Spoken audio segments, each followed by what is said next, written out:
We are on the brink of making history. For the first time in 3 years since 2022, I am in touching distance of making a profit on 7 consecutive events in my UFC live betting group. We've been absolutely crushing it since fixing some technical problems which made live betting a little bit more difficult for a short period of time. It's a tiny little dip here. You can see we're back to winning ways, and we've made a profit on the last 6 consecutive events. Not 4, not 5, but 6. And so this weekend, if we make a profit at UFC 314, we will make a profit on 7 consecutive events for the first time in 3 years. I'm absolutely pumped for the opportunity to do this.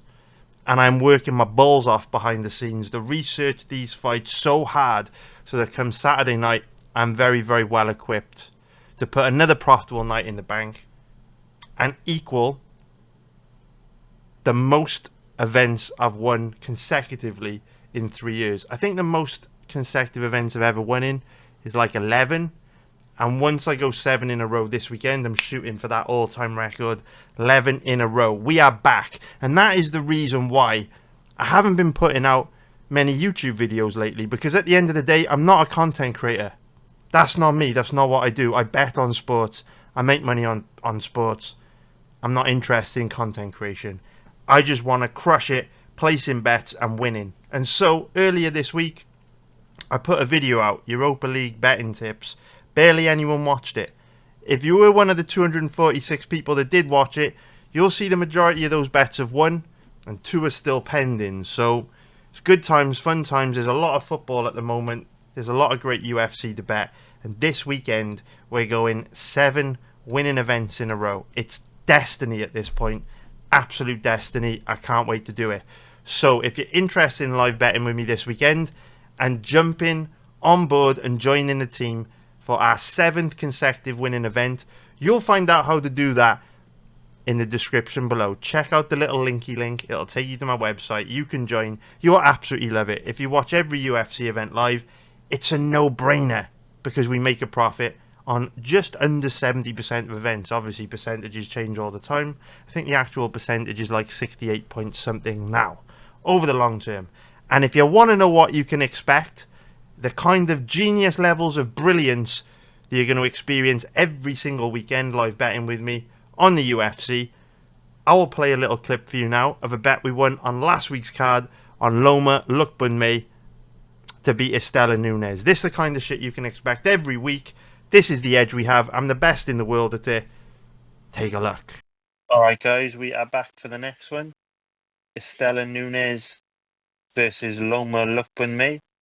And this is one of those fights where, we talk about quite often, where this one could be super, super competitive and super, super interesting, or Estela Nunes can just get totally smoked and there's not really much middle ground. So I'll explain why that's the case and what our strategy is for live betting this one. So you can see Lookboonmee is a big favourite, and the reason why Lookboonmee is such a big favourite is because Nunes is one of these fighters that slows down a lot in the second round of her fights. And we know Lookboonmee is an absolute buzzsaw that can throw a high volume of strikes for 3 rounds. And she also likes to mix in takedowns with those crazy judo throws, hip tosses. She goes for that kind of thing. One of Loma's biggest and best weapons is also her body kick. And so if you've got a fighter with bad cardio and you start hammering their body with really hard body kicks, obviously that's just going to accelerate the rate at which they slow. So based on past performances, this is a real bad matchup for Nunes because her cardio is very bad and Lookboonmee's cardio is very good. And so with Lookboonmee being very tough, very durable, it's not going to be easy for Nunes to outwork her over a 3-round decision. It's going to be extremely difficult to finish someone as tough as Lookboonmee. I don't think Lookboonmee's ever been finished in MMA. But we said that this fight could potentially get interesting, and it could. So how could it get interesting? Well, Estela Nunes is actually very, very, very, very, very good. And in my opinion, she's a better MMA striker than Lookboonmee. The problem is that she's only a better striker for one round. And whilst early in a fight, her footwork, her movements, her striking defense is great. She's very technical, throws a diverse range of strikes. She lands really hard, damaging, impactful strikes. Nunes' problem is she gets tired so damn fast that as soon as she does get tired, she starts to become very bad defensively and just eat clean, hard shots and just generally give off very bad body language in the fight. But it's not all bad news for Nunes, and her cardio could look a lot better tonight because we haven't seen her for 2 years. She's pretty young and she trains full time at American Top Team. And over the years, we've got countless examples of fighters who have gone to train at American Top Team and made exponential improvements in a short period of time. You know, think of someone like Grant Dawson. Grant Dawson's cardio used to be horrendous, and now the guy could grapple hard for 3 rounds, no problem. So Nunes suffered a pretty nasty arm injury in her last fight, which is why she's been out for 2 years. So we don't know how much she's improved in the last 2 years. We don't know if she's on the secret juice now. We don't know if she's improved her diet. And if she does show up with 3 rounds of cardio tonight, I actually think she can give Lookboonmee a lot of problems. But if Nunes shows up and look like she did 2 years ago, then Lookboonmee may have a difficult first round, but is more than likely going to smoke her. So you can see, tailor the tape, nice 5-inch reach advantage for Nunes. Bit taller as well. She's very good. She's very good. If Estelle Nunes, I will say something crazy right now.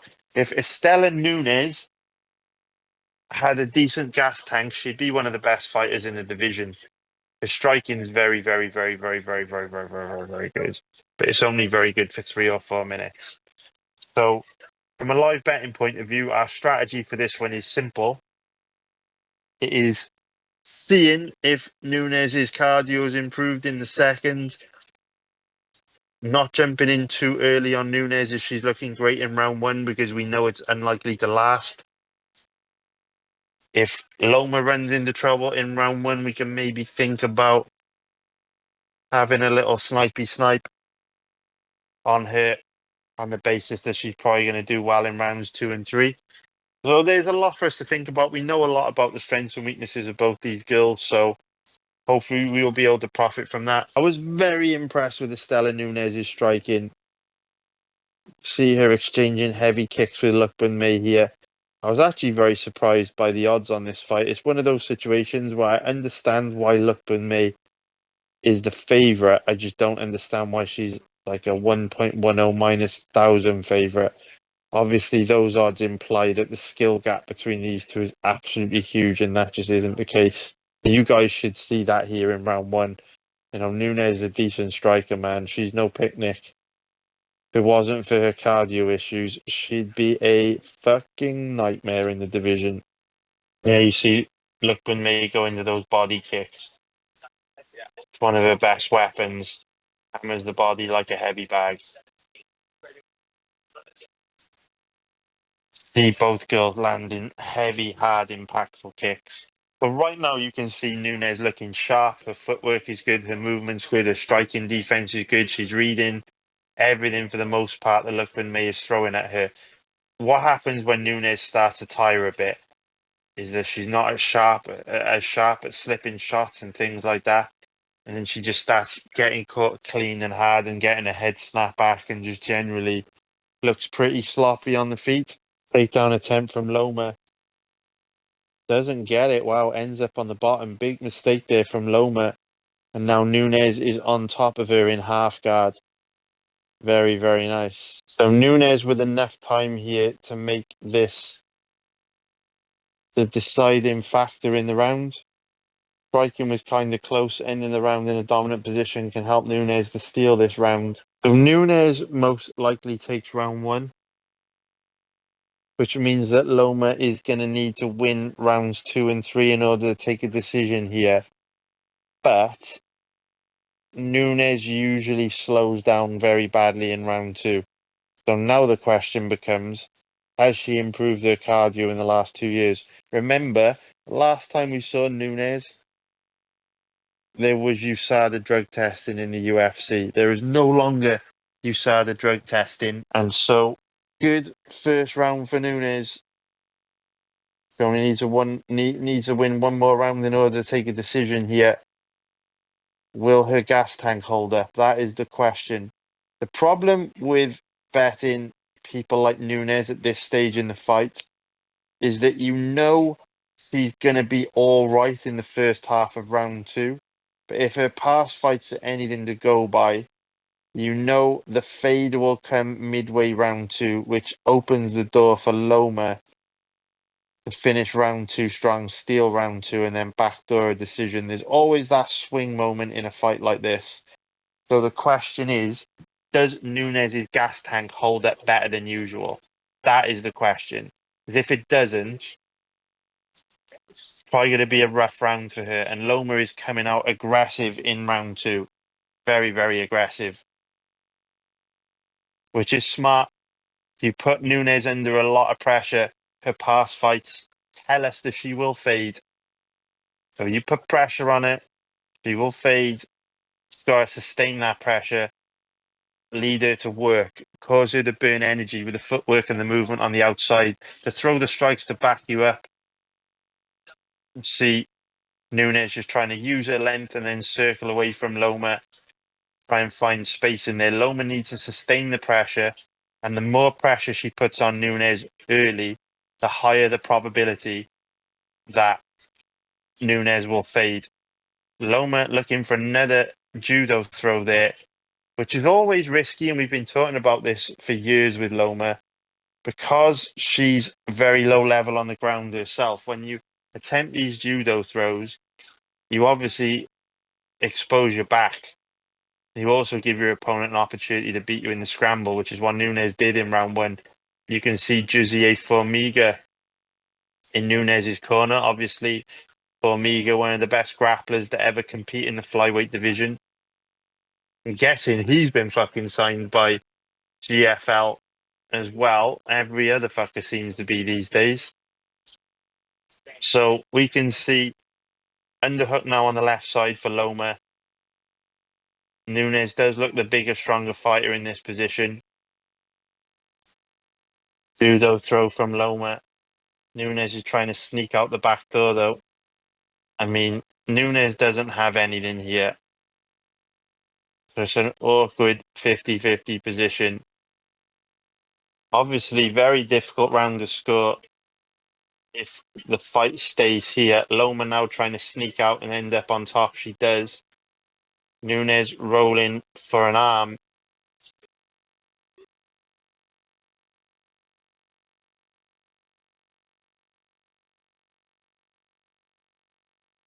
Nunes trying to roll for a leg again. 25 seconds to go. Loma's almost got a leg free. She's going to wind up on top here right at the end of the round by the look of it.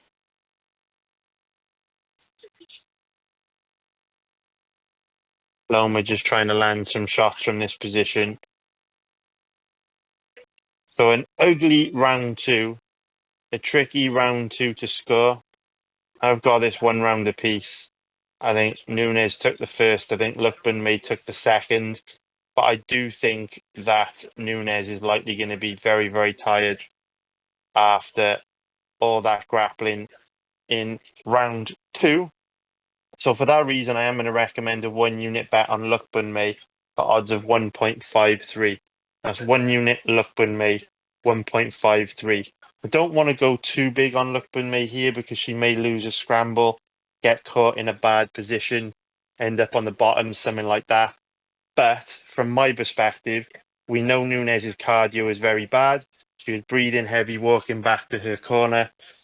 And obviously, Lookboonmee's a cardio machine, much more likely to win this third round. So we'll sprinkle a little bit on Lookboonmee here. And hopefully, her gas tank is the difference in this third round. Like I say, She is weak off her back, so I don't want to go too big on Lookboonmee here.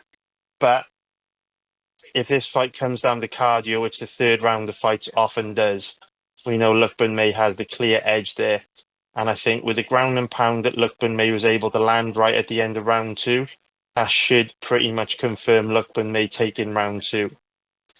We'll see Lookboonmee looking for a judo throw again, trying to turn in the hips. Nunes trying to drag her to the ground. Grueling pace for both girls. Lookboonmee turning into Nunes now. And Lookboonmee with the takedown. Very, very nice. Straight into Nunes' guard. Beautiful work from Lookboonmee. So hopefully Lookboonmee can keep the fight here. Grind Nunes out from top position. Fingers crossed. Nunes should be pretty tired from here. And hopefully Lookboonmee can get this over the line for us and enable us to kick the day off on UFC with a win. Nunes, like I say, her cardio looks a lot better tonight.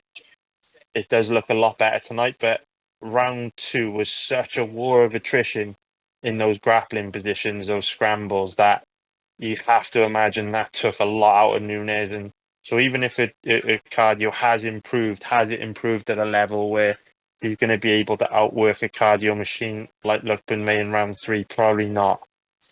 Probably not. Yeah, it's possible. It is. Oh, wow, the ref stands him up. Wow, Lookboonmee's not happy with that. 2 minutes left to go in the round. Ref is Lookboonmee not happy with that. I wouldn't be either. Lookboonmee wants to get the fight to the ground again, so the ref has definitely interfered in this fight in quite a big way. But Lookboonmee takes Nunes right back down with a very nice judo throw. Great job there from Lookboonmee. The ref tried to interfere in the outcome of the fight, and Loma was like, "Nah, bitch, you're not taking this win from me." Threw Nunes right back to the ground. So anyway, 20 seconds left to go, and we should kick the UFC betting campaign off with a win here, boys. This should be 29-28 Loma. Not impossible that Nunes won round 2. I just don't think it would be the correct way to score that round. So now we put our faith in Saul Diamato. I think this fight is pretty clear, 29-28 Loma, but you know how MMA judges can be. If we take an L on this, no big deal, man. We got tons of fights still to come tonight where we can still bank that profit and still move us on to 6 consecutive winning events in a row. But hopefully it won't come to that. And hopefully we'll snipe a winner here. And then hopefully the rest of the card will be hunting for bets so we can use to add to a winner on Loma Lookboonmee. So I've got this 29-28 Lookboonmee. Hopefully the judges agree. We will see how they have it. Unanimous for someone. Oh, boys, we get the win. Oh! My heart skipped a beat then, boys. When I heard 30-27, I was like, oh, we lost because Nunes definitely won round 1. So that's a bad scorecard. And I was preparing myself to take the L as soon as I heard that 30-27 scorecard. But thankfully, the other judges scored the fight correctly. And we kick the UFC off with a win. It's a beautiful day. We love it. We're on a 5-event winning streak. Let's make this our 6th winning UFC event in a row. So that was a cheeky little winner on the fight between Loma Lookboonmee and Estela Nunes last week. You can hear exactly how things work in the live betting group. I give you guys the live betting strategy before the fight. I commentate the fight from a betting point of view as it's happening. And then when the moment is right to strike and exercise our edge and put all the hard work and research to use, we strike, we place the bet, we win. And that's how shit goes most weeks over the last almost 10 years. Coming up to, we're in our 9th year now of live betting on the UFC. I've been doing it for way longer, 15 years total, but I've had the website for 9 years. So get on board, check it out. Links in the description below. But for those of you who are not in the live betting group, don't worry about it. because we're going to cook on pre-fight bets this week too. I've got you. Don't sweat it.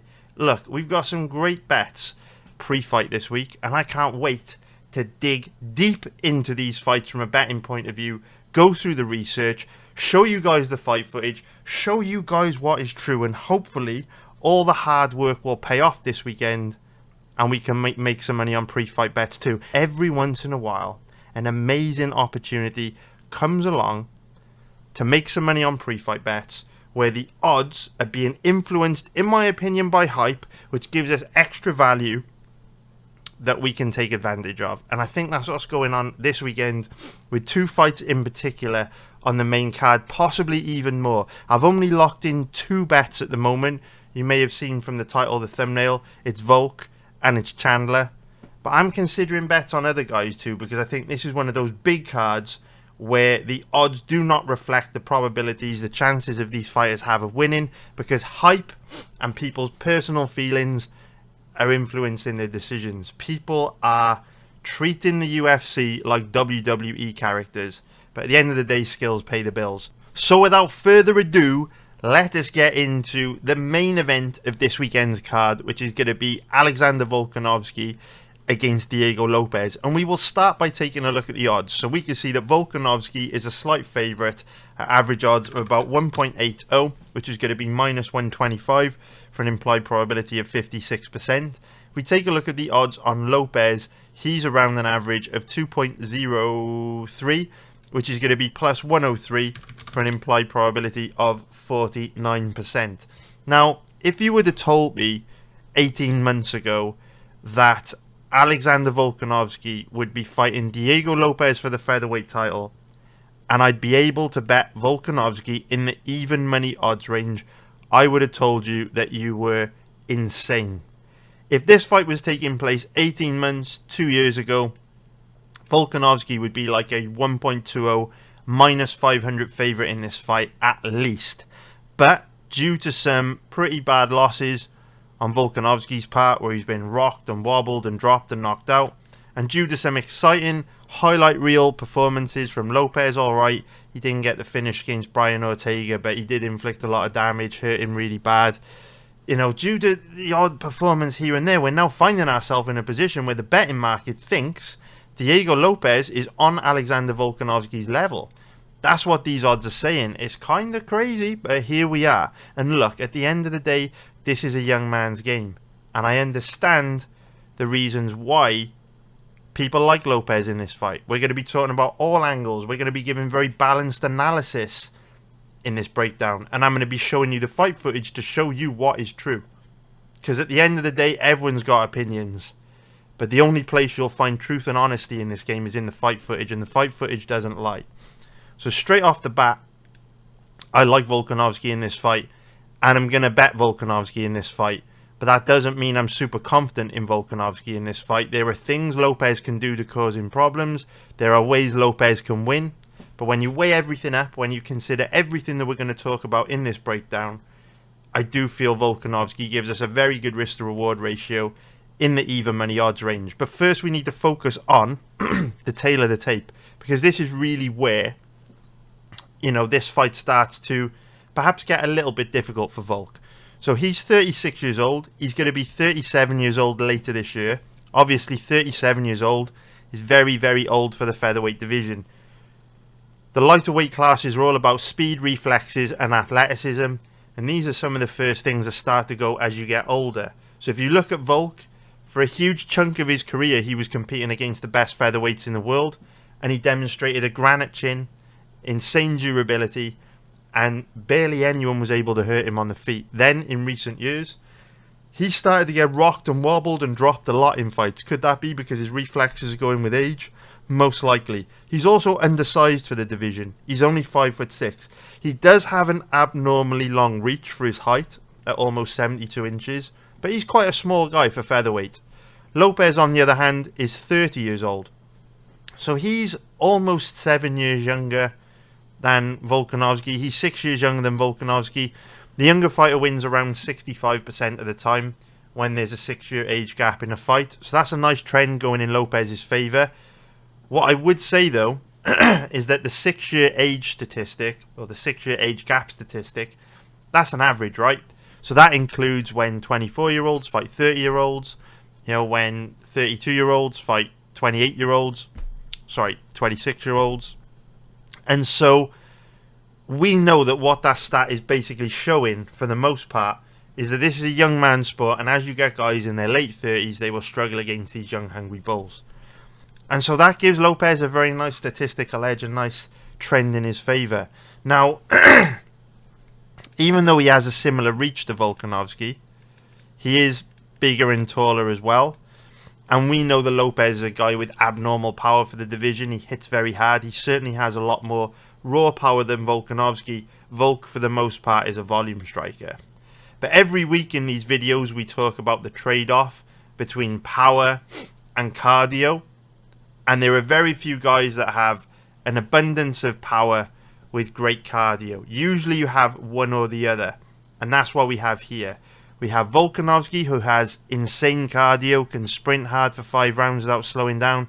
I don't think I've ever even seen this guy breathing heavy. He outworked Makhachev in a 5-round fight. Makhachev a weight class above him. And Lopes, obviously, potential cardio issues there, which we're going to show with some footage coming up. So how do these guys match up from a stylistic point of view? Why do we like Volkanovski in this fight? Well, fundamentally, there are a lot of reasons to like Volkanovski in this fight. However, there are also risk factors. So we will obviously cover how they both match up when it comes to both striking and grappling. But how these two match up when it comes to striking and grappling is going to change as the fight progresses. Because a big part of how these two match up comes down to cardio. Now, I don't need to waste your time or my time showing you footage of Alexander Volkanovski demonstrating great cardio, right? He's built a career off it. The reason why he's been able to beat so many legends of the sport, so many top-level guys by decision, is because he doesn't slow down. He works hard, he has high output, and it's very difficult to match the pace that he puts on you in a 25-minute fight, right? Very, very difficult. So we know Volk has got great cardio. He can go hard for 5 rounds. That's not even a question. Lopes, on the other hand, much bigger question mark over this guy. So, in my opinion, Lopes has very bad cardio. And I'm going to show you a few clips in a moment which kind of highlight that. But the problem with Lopes is that it's not totally conclusive. Because if you look at his record, a lot of his fights over the last sort of 4 or 5 years have ended very quickly. And so we don't have a whole lot of footage available on him against a decent level of opponent where he's been forced to go the distance. So if we just quickly skim through his record over the last 5 years so you can see what I mean. He went the distance against Ortega. Cardio looked alright. Gaspard against Dan Ige. These fights ended quickly, so cardio doesn't tell us anything. He gassed very bad against Movsar Evloev, but it was his UFC debut. I always let guys off the hook for their debut because who knows how they were training, eating, how much time they had to prepare, what their first weight cut in the UFC was like, how they managed to travel for the first time.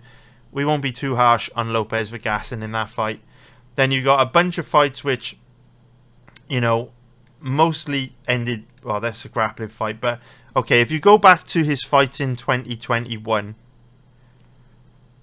these fights kind of went deep. His cardio didn't look great in these fights, but again, I don't want to be too harsh on him because again, he could have improved a lot since then. He could be eating and training a lot better since he was, 4 or 5 years ago.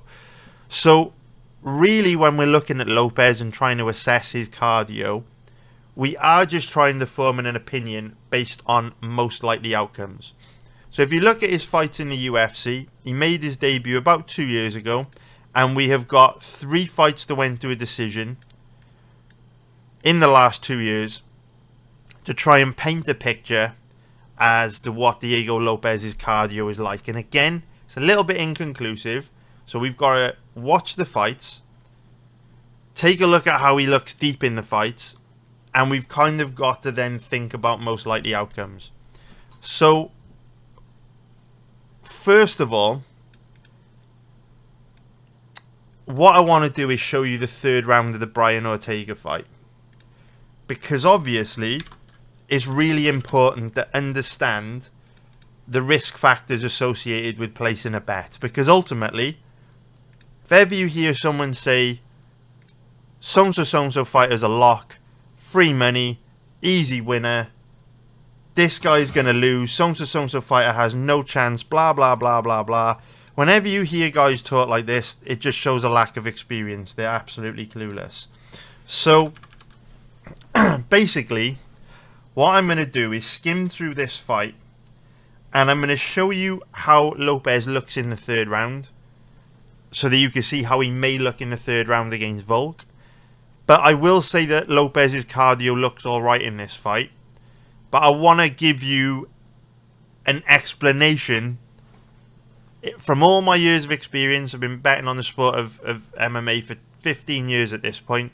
I want to basically give you my reasoning as to why I think Lopes' cardio looks good in this fight. And then when we watch his fights against Evloev and Ige and his cardio looks bad, we might be able to make sense of what we're seeing. So in this fight, obviously, Lopes hurts Ortega, and then just for the most part, just totally dominates and outclasses Ortega for 3 rounds, right?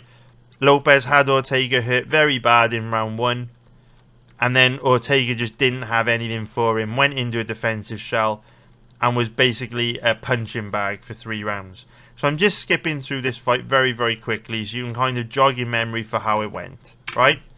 So basically, Lopes hurts Ortega very bad in round 1. And then Ortega goes into a defensive shell. Just tries to basically survive for the rest of the fight. And this means that Lopes is in total control. So with Lopes being in total control, this enables him to pace himself, control his breathing, control his heart rate, all that kind of thing. And it just becomes a lot easier for Lopes to manage the fight without exerting any energy that would result in him getting tired. It's far easier for you. In fact, I'm going to hit play now while I'm talking, right? What I just want you to see here is just basically how Lopes looks in the third round of this fight, right? So, it's much easier to pace yourself and not gas out, and for your cardio to look good when you're in total control. Because you can basically decide when you want to do something, right? You can decide when you want to attack with a takedown. You can decide when you want to throw strikes. If your opponent isn't really taking the fight to you and forcing you to work very much, you're not going to burn through as much energy as if they're forcing you to defend loads of takedowns or lighting you up with combinations or forcing you to exchange with them. And so in this third round, Ortega, started to take the fight to Lopes a little. But for the most part, in rounds 1 and 2, Ortega was in a defensive shell and Lopes was in total control.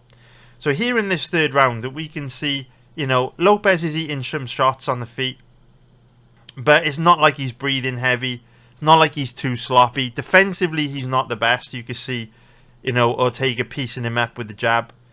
But hand speed still, it's all right. Still has some pop in his shots, some power in his hands. And, certainly not looking too sloppy or anything like that. You can see him walking Ortega down now, pouring it on, putting the pressure on. So if you were to just look at this fight, there's obviously not too many red flags here. You can say certainly Lopes is a bit sloppy, eating too many jabs, striking defense doesn't look great, but he certainly doesn't look gassed here, right? Certainly doesn't look gassed. So that's the third round of the Ortega fight, and we don't want to drag this out and make the breakdowns any longer than they need to be.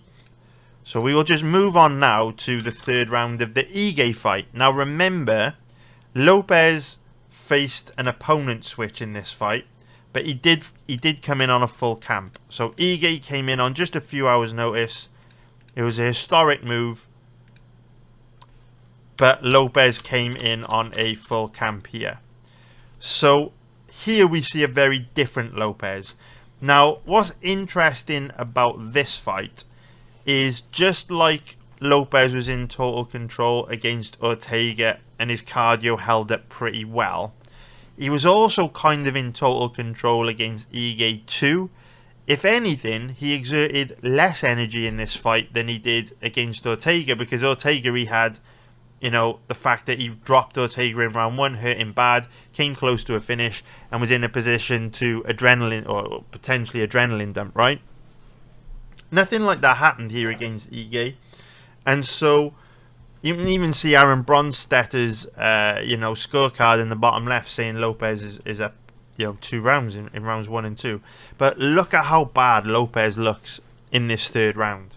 So in this third round, there's a real sloppiness about Lopes, and he does look very, very tired at one point in this round. So I'm just going to skip forward a little bit. Skip forward just a little bit, and you can see in this round, he's not really engaging that much with Ige. He's not really throwing that much. That's usually a sign that a fighter is tired and they're just trying to catch their breath and recover a little bit. So you can see he's just on the outside, and when Ige comes forward, he's throwing shots to try and back Ige up and get some respect in there and to alleviate the pressure he's under. But for the most part here, he's just trying to catch his breath and coast, and he's only engaging and letting his hands go when he's forced to. When Ige gets too close, he needs to throw something to back Ige up. So if we just skip through a little bit more. So this is approaching midway through round 3. And this is where you can really start to see Lopes look tired, right? So, and again, this is like one of the reasons why we have such a huge edge when we live bet on the UFC and we make a profit almost every week, is because we can spot those subtle little changes in body language, those subtle little tells where the fighter gives us clues that they're starting to struggle in a fight, and we can obviously use those reads, use what we see to fire off great value bets in live betting. That's what we do. That's why we've been so successful over the years. That's why I'm the best in the world at live betting on the UFC. So when you start to see a fighter like Lopes throw sloppy kicks like this, it's a sign that the fight is changing. And now look at his body language after he throws it, right? So he'll throw a sloppy leg kick, watch his body language, he'll take a deep breath, and he'll start to circle away from Ige. He's taking that deep breath and circling away from Ige simply because he's tired. Look at him looking up at the clock there. Watch him look up at the clock. He's tired, right? How long is left to go? He wants to circle away from Ige and catch his breath. Just look at the tired body language here. Circling away, doesn't want to engage, circling away. You can see very, very tired here. Sloppy. And like I say, what's concerning about this is that, you know, he didn't really exert that much energy in the first round. Yeah, you can say the fight was at a catch weight, etc., whatever. But, you know, Lopes looks terrible here in round 3. I'm going to show you the Evloev fight. He looks terrible in the third round against Evloev. And from my perspective, where there's smoke, there's fire, right? If you've got a guy that is gassed bad in the third round of 2 fights, you know, even though his cardio held up against Ortega, we're talking about him being in a 5-rounder now with Volkanovski, a guy that we know fights at a high pace, a guy that we know can really put it on Lopes for 5 rounds. So anyway, Lopes sloppily loses a back take attempt and ends up on the bottom with 1.5 minutes left to go. And now Lopes, he's not in a particularly bad position here. He's relatively close to the cage. You know, he can open his guard up, get his back tight to the cage, try to start the wall walk back up to his feet if he wants. He just chooses not to. He kind of just lies on his back in full guard, holding on to Ige. And you can just tell he's exhausted. He doesn't have the energy to get back up. Perhaps he's thinking, I'm up 2 rounds. I'm not going to burn a load of energy to get back up to my feet, only to potentially get knocked out. I'm just going to chill here. I'll lose this third round. Doesn't matter. But that was Lopes in round 3. So now what I want to do is show you Lopes in round 3 against Evloev. Now, this was his UFC debut, so I don't want to be too harsh on Lopes. But at the end of the day, all we can do is try to make the best decision possible with the information that we have available. And this is one of the 3 fights where he's gone to a decision in the UFC. So we need to use it. So again, we're focusing on Lopes's cardio, right? That's really what we're focusing on here. And so we're going to start watching Lopes around about the midway point of the Evloev fight. So we'll hit play. And again, what I want you to pay attention to is just the sloppiness of Lopes on the feet. So we saw in the Ortega fight, very susceptible to the jab. Wasn't tired, but he very susceptible to the jab. Didn't have the best striking defense. And then you see in the Ige fight, a real sloppiness in that 3rd round against Ige. So this is midway through the fight. Midway through round 2. Midway through round 2. And again, we just see a real sloppiness from him on the feet. Now, you've got to think, Evloev's obviously a great featherweight. Ige not so much. Ortega not so much. Volkanovski is obviously one of the best featherweights in UFC history. He might be the best, right? It's him, Holloway, or Aldo. One of the 3. That ain't up for debate. So, Volk is going from a Lopes is going from a situation where this is a big step up in competition for him. And another thing I want to draw your attention to is we're going to be talking about how these 2 match up when it comes to grappling. Look at how bad Lopes's takedown defense is. Deep double leg takedown here from Evloev. He just gives it up very easily. Very, very easily. And obviously in the 3rd round of the Ige fight, he just kind of laid on his back in close guard, not making any attempt to get back up to his feet. And we can say, oh, well, he's up 2 rounds. Perhaps, you know, he doesn't want to exert energy to get back to his feet in the 3rd round. He's too tired. He knows he's won the fight. He's only got to survive. But here, obviously, he needs to win round 2 and 3. So you'd like him with 2 minutes 15 seconds left to go in this round to show a bit more urgency to pop back up. As we can see, he does the same thing he did against Ige. He just goes to close guard. And he kind of just holds on like a baby monkey off his back. Just kind of hugging his mum. Evloev in top position. Seen the clips of the baby monkeys where they hold their mum when they're climbing trees and shit. And for over 2 minutes, Lopes just lies on his back in lies on his back in guard, just doing very little. So then if we go into round 3, skip forward a little bit, he's just had a minute to recover in between rounds. So if we go into round 3, again, you'll just see a sloppiness to Lopes on the feet. Very, very sloppy. You know, he wings big hooks. Sloppy, sloppy, sloppy, sloppy. Sloppy, sloppy, sloppy. Susceptible to the jab again. We saw that in the Ortega fight. And we know Volkanovski loves a jab. He loves a leg kick as well, Volk. And Lopes does stand heavy on that lead leg, you know. Just looking exhausted here. We'll skip through a little bit. And again here you see terrible takedown defense from Lopes. Practically falls over as soon as Evloev got in on his legs. And then again here, there's 3 minutes left to go in the round. He's not in a bad position here. He's relatively close to the cage. He can use the cage to try and wall walk. But ultimately, Evloev stays on him. Keeps the body lock.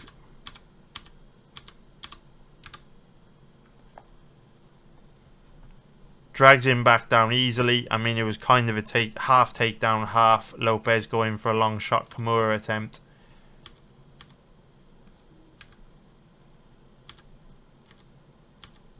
Back up to their feet.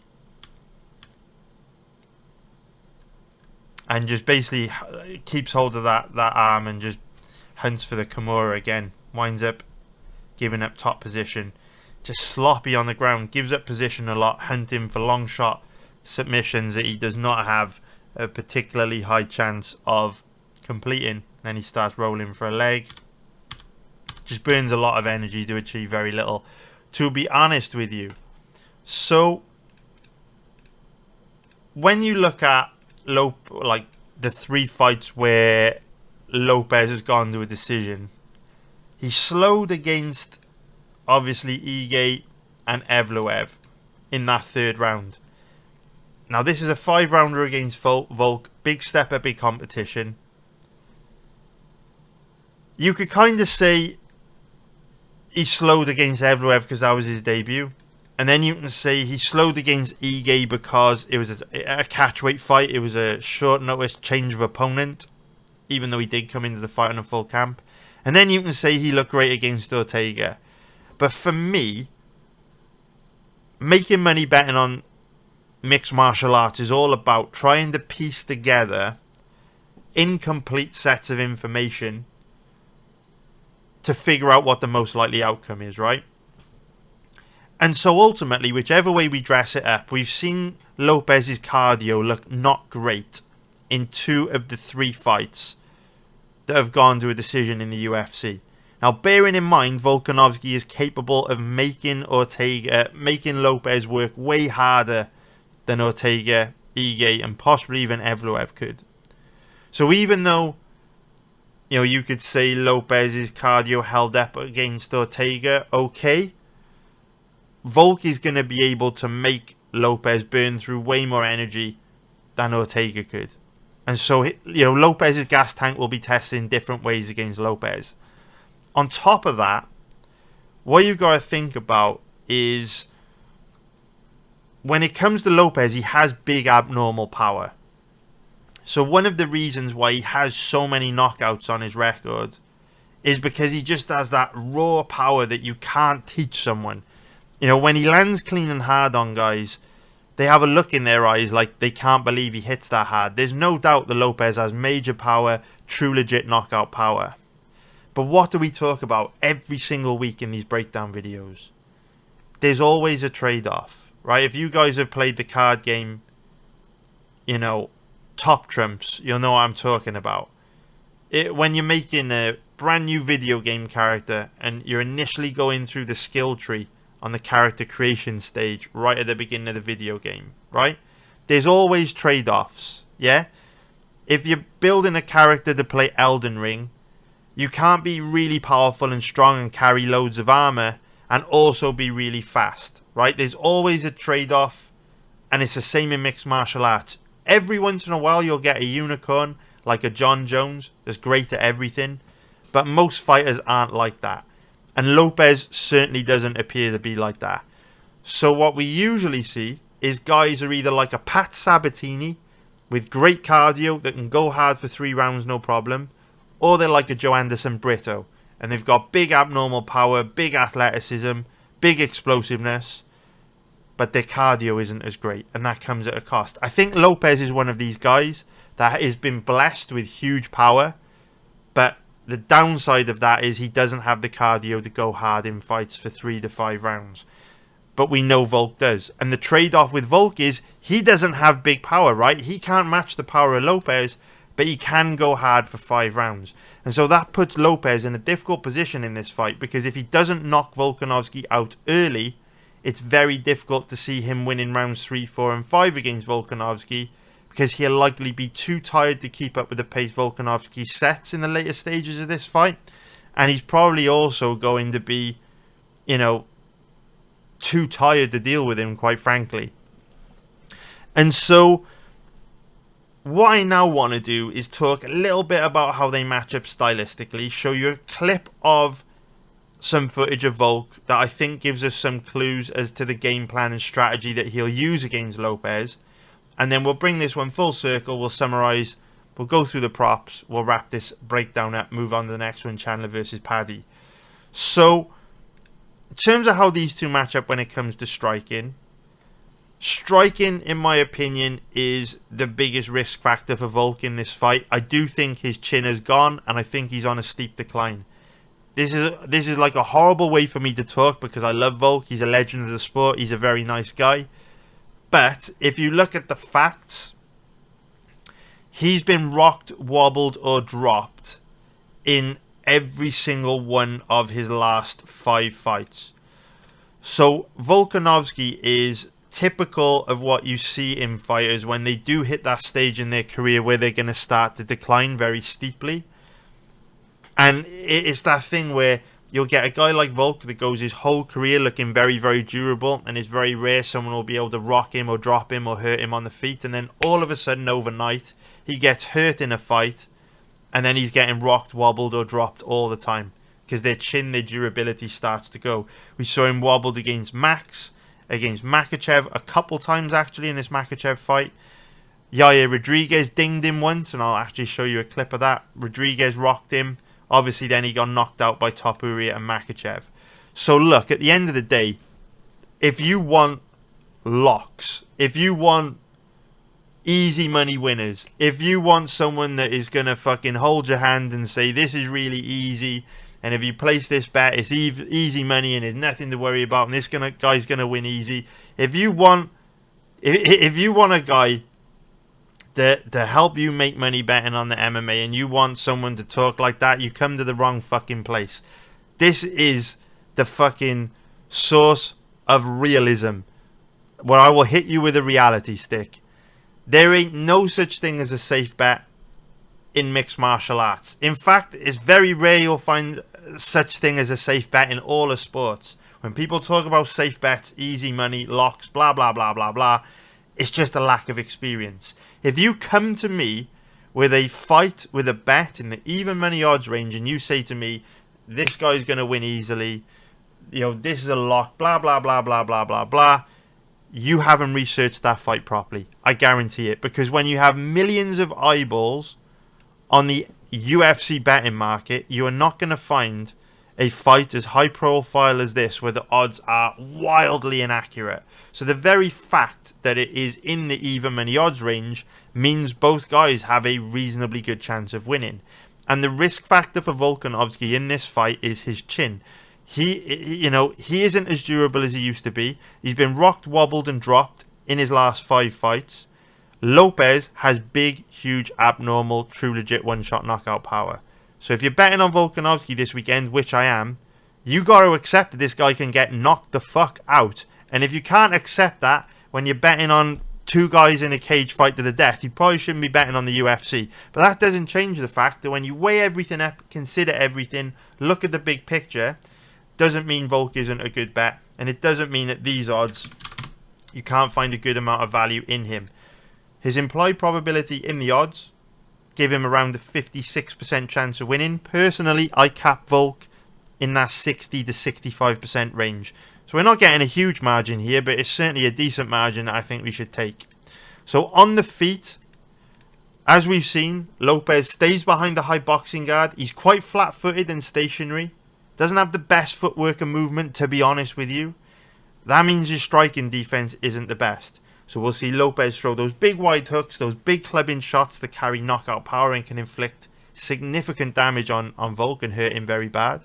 And then Volk will see him light on his feet, stood right in front of Lopes, applying the pressure, and he'll be hammering the lead leg of Lopes with his leg kicks. We've seen him have great success with those against Holloway in particular, and he'll be pumping the jab. And yes, he'll get into exchanges, but for the most part, Volk will try to stay behind the high boxing guard too and catch those big winging shots from Lopes on the hands, the arms and the gloves.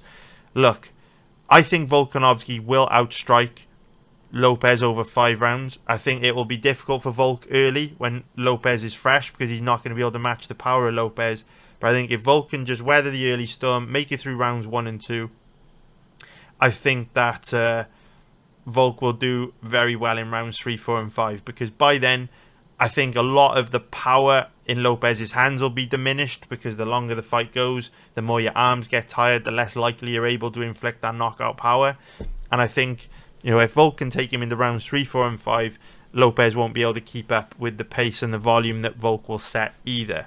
So that's how I see a matchup when it comes to striking. But what about grappling, right? I've seen so many people tell me that Lopes has slick grappling, amazing BJJ, da da da da da. Guys, at the end of the day, could be wrong. I don't think Diego Lopes is a very good MMA grappler at all. I think he's a very low-level MMA grappler. I think he's been able to catch a few low-level guys on the ground in, highlight reel submissions and funky, weird, low probability submissions, and I think he won a few scrambles against Evloev.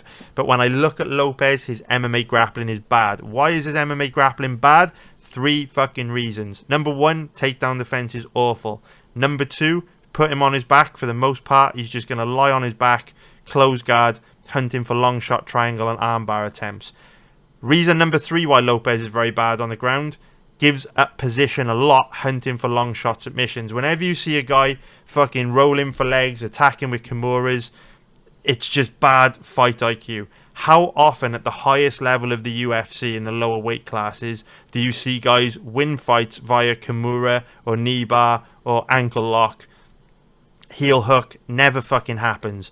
95 times out of 100 at the highest level of the UFC, when you jump guard on a guillotine, you jump on a Kimura, you get overly aggressive on a back take, or you roll for a leg with any variety of leg lock submissions you can go for, 95 times out of 100, you're just going to give up position and end up on the bottom. And Lopes ain't great on the bottom. Volk is a very good MMA grappler with the cardio to grapple hard for 5 rounds. If these two mix it up on the ground, Lopes might get Volk's back. He might get a deep guillotine. He might have a little bit of success, win some scrambles like he did against Evloev. But ultimately, when you've got a guy with solid, smart, fundamental understanding of position over submission like Volkanovski does, he will cook against guys like Lopes all day long that just want to fucking shoot flying armbars and Kimuras and all the other fucking Ichimoku rules and all the other bullshit you see guys like Lopes go for. It doesn't work at the highest level. So Volk has the advantage on the ground for sure, and that segues nicely into the real reason why I think Volkanovski is a very good bet this weekend. So I've already made my feelings pretty clear over how I see Lopes' ground game. I think it's trash. I think Volkanovski is a far better MMA grappler because he understands position over submission. But if we think about Volkanovski, if we zoom out and we look at the big picture and how he's performed in the UFC, for the most part, he's a striker, right? He likes to stand in front of his opponents, chip away at them, outwork them on the feet. However, there is one fight where he used a grappling heavy game plan. And what's interesting about this fight is that there are a lot of similarities between this fight and the Diego Lopes fight. I'm talking about his matchup against Yair Rodriguez. So, if we look at how Volkanovski's career has played out, he was on a huge winning run and was a very dominant champion. He then had this super fight where he aimed to become a 2-division champion against Islam Makhachev, and he lost. Okay, he didn't lose his belt, but obviously, he lost the super fight, essentially, right? So then, he faces Yair Rodriguez for the belt in a 5-rounder. And after losing a fight to Makhachev, he comes in with a grappling heavy game plan, dominates Rodriguez, and I'm going to show you footage of that fight in a minute. It's quite useful actually because Rodriguez is fighting Pitbull this weekend. Fuck knows why the UFC have signed Pitbull, don't get me started on that, but we'll get into that soon. So then, obviously he fights Makhachev. You can't grapple against Makhachev. Makhachev's probably the best MMA grappler in the UFC. Can't do it. So we don't expect to see grappling from Volk in that fight. And then if you look at the Topuria fight, obviously, Topuria is a very strong grappler as well, so it's not easy to use grappling against him. So, when you look at the recent fights over the last few years, you wouldn't really expect to see Volk grapple very much, right? If we go all the way back to 2018, for when he fought Chad Mendes, well, you wouldn't really use grappling against Chad Mendes, would you? Because Chad Mendes is almost impossible to take down and hold down. Very, very strong MMA grappler, trained at Team Alpha Male for his whole career. He might even still be training it. I think he's mixing it up in BKFC or something these days. Then, Jose Aldo. Well, you wouldn't expect to see Volk use a whole lot of grappling in the Aldo fight either, because Aldo has the greatest takedown defense in the history of the sport. No one has ever been able to take down and hold down Aldo. So why would you even bother trying? You're just going to burn through energy to achieve very little. Then he had the 2 Holloway fights. Again, Holloway, very similar to Aldo, almost impossible to take down and hold down. So why would you waste your energy trying? No surprise to see him not grapple against Holloway. Then he fought Brian Ortega. Again, Brian Ortega, Very high level Brazilian Jiu-Jitsu black belt. Very dangerous grappler. In fact, he almost submitted Volkanovski in this fight with that crazy guillotine. Why would you try and grapple with Ortega? You would just keep the fight standing where you have a huge advantage, right? Then you have the Korean zombie fight. Then back to Holloway. We've spoken about him. Makhachev, one of the best grapplers of all time in the MMA, in the UFC, whatever you want to say. Topuri, a good grappler. Makhachev again, blah, blah, blah, blah, blah. And then in amongst this sea of opponents that are elite when it comes to takedown defense and ground game, you have Yair Rodriguez, whose takedown defense and ground game has been garbage through his entire career, and it never, ever, ever improves. Don't you find this interesting? Don't you find that unusual? So if we bring up that fight, if we bring it up real quick, take a look at what happens. Now, what's very interesting about this fight, what's very, very, very interesting about this fight is there are a lot of similarities between Diego Lopes and Yair Rodriguez. A hell of a lot of similarities. A lot of similarities. And we will get into them once I get the fight up. Let me just concentrate on finding the goddamn fight. Where is it? Here it is. Okay.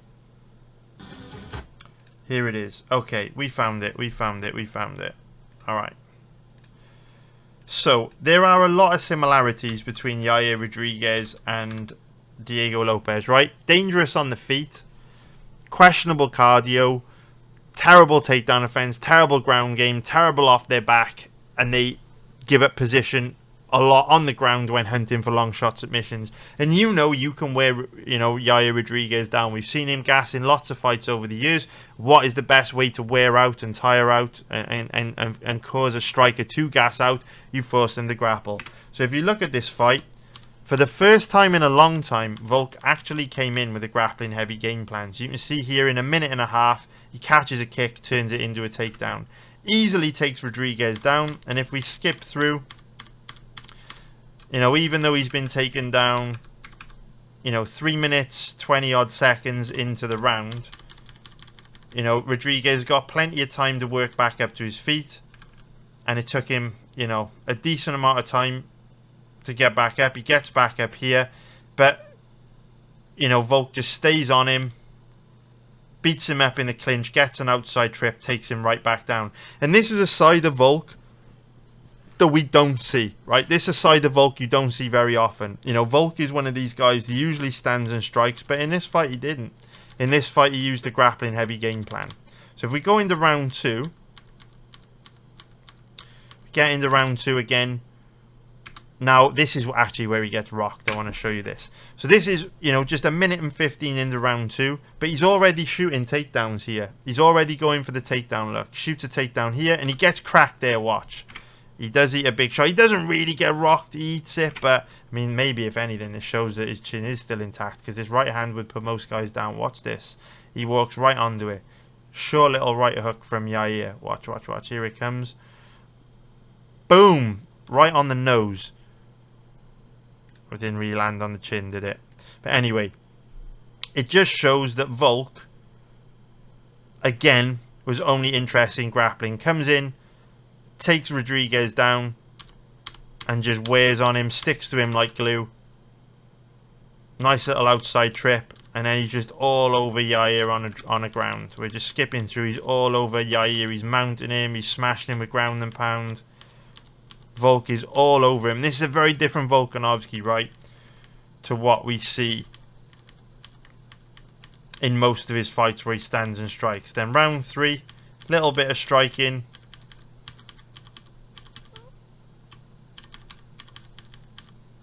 But here, big takedown coming up. Double leg. Easily gets him down. Just fucking smash him on the ground. It's all over, right? So, what's interesting about this is Volk doesn't usually fight like that. He used a grappling heavy game plan against Rodriguez and won easily.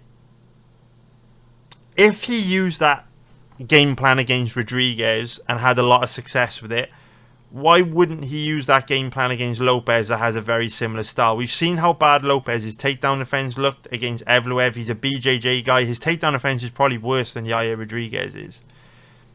And from my perspective, Volk is under quite a lot of pressure coming in, right? Quite a lot of pressure coming in. He's no longer the champ. He lost his belt to Topuria. He's on a 2-fight losing streak. Even though he's one of the greatest of all time, if he loses this fight this weekend, that's 3 in a row. He doesn't have a belt. Where does he go from here? Volk really needs a win this weekend. So if ever there were a time when he would swallow his pride, swallow his ego, fight smart, and use a game plan and strategy that gives him the best chance of winning, it would be this weekend. And if he uses the same game plan and strategy that he used against Rodriguez, against Diego Lopes, I think he wins easily. Doesn't mean he might not get knocked out, but I think he wins easily. And for that reason, I think that Alexander Volkanovski is a very good bet this weekend. Very, very good bet. So in terms of the over-under on this one, now, obviously both guys are tough, both guys are well-rounded. Personally, I lean more towards this fight not going to a decision, because I see it going one of two ways. I think either Volkanovski will get knocked out early, or I think Volkanovski will weather the early storm, drag Lopes into rounds 3, 4 and 5, and at some point Lopes will be too tired to defend himself, and you'll see Volk get a stoppage through ground and pound like we saw him do in round 3 to Yair. We can see Volk is very busy with the ground and pound, inflicts a lot of damage with it. You know, if he gets into positions we saw Evloev in or Ige in that 3rd round, it's hard to imagine, you know, Lopes to survive for, 1, 2, 3 rounds in a position like that. So my lean would be not to go to decision. I'm not going to bet him myself. In fact, I might. I'm going to give it some thought. I might. Thinking about it, I might. Because in order for this fight to go to a decision, it would mean Lopes' cardio would have to hold up and Volk's chin would have to hold up. And I don't think it's that likely both of those things hold up. I think one gives in, and I think that will be the difference here, and that will decide who wins. In terms of most likely outcome for the props, don't really like any props. Volk by knockout or TKO, the odds are too short on that. That's the one that would jump out at me, because obviously if Volk gets a win by knockout or TKO, similar to what he did against Rodriguez, the win would be classified as a win by knockout or TKO, even though it's ground and pound. The odds on Volk by decision are worse. Yeah, I would give props. Oh, actually, let's take a look at the round props. So Volkanovski to win in round 4 is interesting to me, because Lopes is a tough guy. It's not going to be easy to get him out of there. Maybe he survives until the 3rd round because he will have put in the best training camp of his career. But by the 4th and the 5th round, it is quite likely that Lopes starts to slow and struggles to defend himself. So, Volk to win in round 4, 17.0 plus 1,600. Volk to win in round 5, 21.0 plus 2,000. I quite like that. I'm going to sprinkle a little bit on that myself. So I hope you found that breakdown useful. Now let's move on to the next one. Now let's get into the reasons why I think Michael Chandler to beat Paddy Pimblett is a very good bet this weekend. And as ever, I'm not just going to come here and say, I think this guy's a good bet, and then just basically share, my opinions and my feelings that aren't based on facts. Everyone's got opinions, and the only place you'll find truth and honesty in this game is in the fight footage. So as ever, I do think Michael Chandler is a very good bet this weekend, and I'm going to back it up with fight footage to show you the exact reasons why. But before I do that, I want to ask a bit of a favour from you. I'm starting to get more active on Twitter, and I would really appreciate it if you guys could jump over to Twitter and give me a follow. I will leave a link to my Twitter in the description below. I've never really posted that much on Twitter. I did many, many years ago. You can see I created my account all the way back in 2013. Very long time ago now. But for many years I wasn't active. Didn't really get involved. I'm getting active now because I don't really post online. I don't really post on social media. I don't like social media. I'm kind of an introverted guy. However, there's things I want to share with you guys all the time about different sports, different betting opportunities, my opinion on certain fights, certain football matches, and it's very time consuming to produce entire YouTube videos just for like one specific thing that I want to talk about. So I'm going to start to use Twitter to share information with you guys that I hope you're going to find valuable, that isn't big enough to make a whole video out of. So this week I've been writing articles on Twitter, which is a new feature. I didn't even know you could write articles on Twitter. I've been doing that this week and trying to provide you guys that already follow me a ton of value. So we've hit quite a few winning bets on Twitter this week. We can see an article here where we recommended 3 both teams to score bets. So I'll just show you how they went. So in this article, we basically said there's 3 good both teams to score bets on tonight's football matches. We had both teams to score in the game between Tottenham and Eintracht Frankfurt. Odds of -164, 1.61. We can see both teams did score in the Tottenham versus Frankfurt game. We then had the Lyon versus Manchester United game. We had both teams to score in that. Odds of 1.66, -152. And you can see that game finished 2-2, so that bet won. Then the third bet was a loser, unfortunately. It was both teams to score on the Bodo Glimt versus Lazio game. And you can see only Bodo scored in that game. But 2 out of 3 ain't bad, and we still made an overall profit on those 3 bets. Then, where is it? Yesterday, I posted this article about a parlay accumulator, a 3-leg parlay accumulator on the Barcelona-Borussia Dortmund game, Rangers versus Athletic Bilbao, Real Betis, Jagiellonia. We've gone for Barcelona, Betis and Bilbao, all to qualify for the next round. Betis beat Jagiellonia 2-0 in the first leg. Barcelona beat Borussia Dortmund 4-0 in the first leg. So Betis and Barcelona are very, very likely to go through to the next round. Bilbao drew 0-0 away at Rangers, and then the second leg now is in Spain at home. So very, very likely Bilbao will win that game and qualify. And so this parlay very likely to win at odds of 1.80, -2.5. And then the other article that we posted was this article here from Tuesday, and we recommended both teams to score in the Inter Milan versus Bayern Munich game. If we go to Tuesday's matches, we can see that both teams did score in that game. The game finished 2-1 to Inter, so that was a very nice winner. And I also recommended Real Madrid to qualify at odds of 1.50, -200. Now, they did lose the first leg 3-0 against Arsenal. However, if you know a lot about football, you will know that this tie is far from over, and Arsenal have a lot of work to do in Spain at the Bernabeu next week. Real Madrid still very, very, very, very live here, even though they're going down, going into the second leg down 3 goals. But it ain't the first time we've seen them produce huge comebacks. They did it in the last 2 years against Bayern Munich in the last season's Champions League and Man City in the season before. So I would not rule out Real Madrid pulling this back, still qualifying, and for this bet to still win. So much so that I've actually doubled down and bet another unit on Real Madrid to qualify at odds of 8.0, which is +700. Huge underdog odds. I think there's great value there. And I'll be writing an article about that on Twitter next week if you want to understand the reasons why I'm still backing Real Madrid to qualify, even though they've got to pull 3 goals back. And of course, you check out these articles, they've got all the reasoning behind the bets, so you're not backing a total dum-dum. I do actually know what I'm talking about. And if you read these breakdowns, if you read these kind of explanations for the bets, and then watch the football matches, you'll see that I've got just as much depth, just as much knowledge when it comes to football. In fact, I know a lot more about football than I know about the UFC. And if you read these articles, you'll start to see that, you'll start to learn that. Even if you look at this article for the Tottenham Hotspur versus Eintracht Frankfurt game, you can see that I've referenced Hugo Ekitike as being the basic danger man for Frankfurt, the guy that can cause Spurs the most problems. And then if we look at the Spurs-Frankfurt game, you can see that the player that scored for Frankfurt was actually Ekitike. So we're even identifying the players that technically are going to be able to cause opposition's problems. We called out Hugo Ekitike there.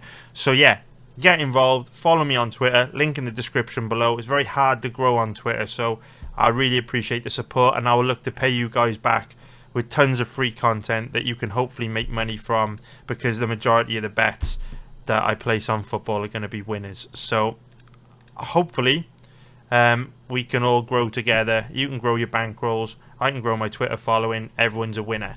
So now let's get into explaining the reasons why I think Michael Chandler is a very good bet this weekend against Paddy the Baddy Pimblett, because Scousers don't get knocked out, lad. Anyway, let's take a look at the odds. So we can see that at present, Michael Chandler is the slight underdog at average odds of around 2.25, which is going to be plus 125 for an implied probability of 44%. If we take a look at the odds on Pimblett, he is around an average of 1.67, which is going to be minus 149 for an implied probability of 60%. So Chandler is 38 years old. He's 5'8" with a 71.5-inch reach. Pimblett, 30 years old, 5'10" with a 73-inch reach. Both guys are about the same size. Paddy is a little bit longer and taller. Chandler more muscular, more compact. But I don't think the size difference between these two is really going to influence the fight that much. We've seen Chandler face bigger guys in pretty much all of his UFC fights. Obviously, age could be an issue here, though, because Chandler, 8 years younger than Paddy. With all the wars Chandler's been in, you know, with all the minutes that he's racked up in both the UFC cage, the Bellator cage over the years. He's had over 30 pro fights. He's been rocked, wobbled, dropped, knocked out a bunch of times, loads of injuries. We know Chandler's at the stage in his career where he's going to be declining hard from fight to fight, and this is a young man's game. We know the younger fighter wins around 70% of the time when there's an 8-year age gap in a fight, and that's a really strong trend in Paddy's favour, because obviously, you know, it is not going to take much to put Chandler away at this stage in his career. All guys find ways to lose, and on top of that, this age statistic is very meaningful, as you've got a guy in their late 30s fighting a guy in their absolute prime. So it's always a risk betting on older guys like Chandler against young hungry bulls, but I've got to be honest with you, when I first saw the odds on this fight before researching it, and I saw that Michael Chandler was an underdog, I almost fell off my chair. I couldn't believe what I was seeing. For Chandler to be an underdog against Paddy Pimblett, it didn't make any sense to me at all. And after researching this fight, it makes even less sense. Every week, I research fights where initially the odds seem absolutely crazy to me. And then once I've researched it, I'll be like, oh, okay, I can kind of see why the odds are like that now. And while I may not fully agree with them, I'm not as confident in this particular fighter's chances of winning as I initially was, because your brain will play tricks on you when you're watching the fight live. You quite often paint a different picture of what actually happened in your head, and then when you come back and watch the fight in the cold light of day 6 months later, you see the reality is very, very different. That's why fight research is so important, why I put so much time, effort, work into fight research, 20 hours of fight research every week, no problem, sometimes more, sometimes a little bit less, but at least 20 hours most weeks. Because if you don't constantly refresh your memory of recent performances and recent fights, you're basically going into live betting these fights completely blind, and you don't know what is true. So important for pre-fight betting too. So this was one of those fights where before researching it, I thought the odds were crazy. I couldn't understand why Chandler wasn't the favourite. And then after researching it, I actually thought they were even more crazy. I have no idea, other than age, I have no idea why Paddy's the favourite here. Michael Chandler has an advantage over Paddy in every single aspect of MMA other than age and probably durability, just due to Chandler's age, but I guess that kind of falls under age anyway, right? In every other department, striking, grappling, takedown defense, ground game, cardio, experience, Chandler's got the advantage everywhere else. And if Paddy doesn't win by flash knockout in this fight, I struggle to see how Chandler's going to win. So whenever we run into a fight like this, you've always got to kind of question yourself, right? How can the odds be this inaccurate? Because when we were talking about the Volkanovski versus Lopes fight, I said, look, it's very rare you'll find odds in MMA that are wildly inaccurate, because you've got millions of eyeballs on these fights. And so you're not going to see odds that are wildly inaccurate, because it's a much more efficient betting market now. These odds are going to be tightened up by the betting public. as the odds swing both ways, right? To make them more efficient the closer you get to the time of the fight. And so it's quite rare these days you do get odds which are this wildly inaccurate. Because I do think these odds are wildly inaccurate. I think Chandler should be a reasonably big favourite in this fight. And so you have to stress test your thinking when you run into situations like this, because it's unusual you'll find odds that are this inaccurate. And so you've kind of got to try and think about the reasons why that might be happening, right? Is it insider information on one guy being injured?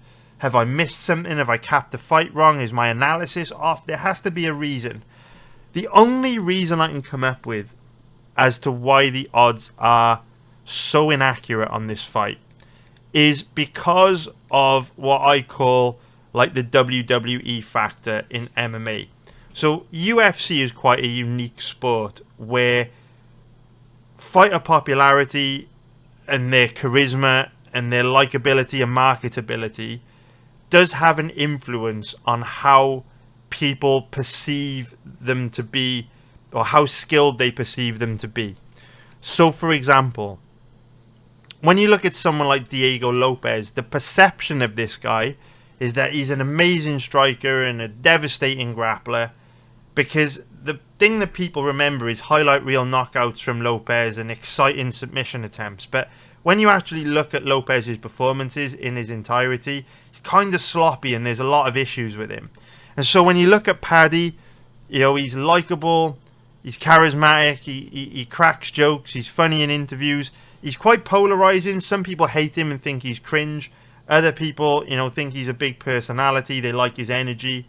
And he's good in front of a camera. You know, he makes YouTube videos and he goes on podcasts, and he's just generally a bit of a character, right? And, you know, he's also got some highlight reel finishes.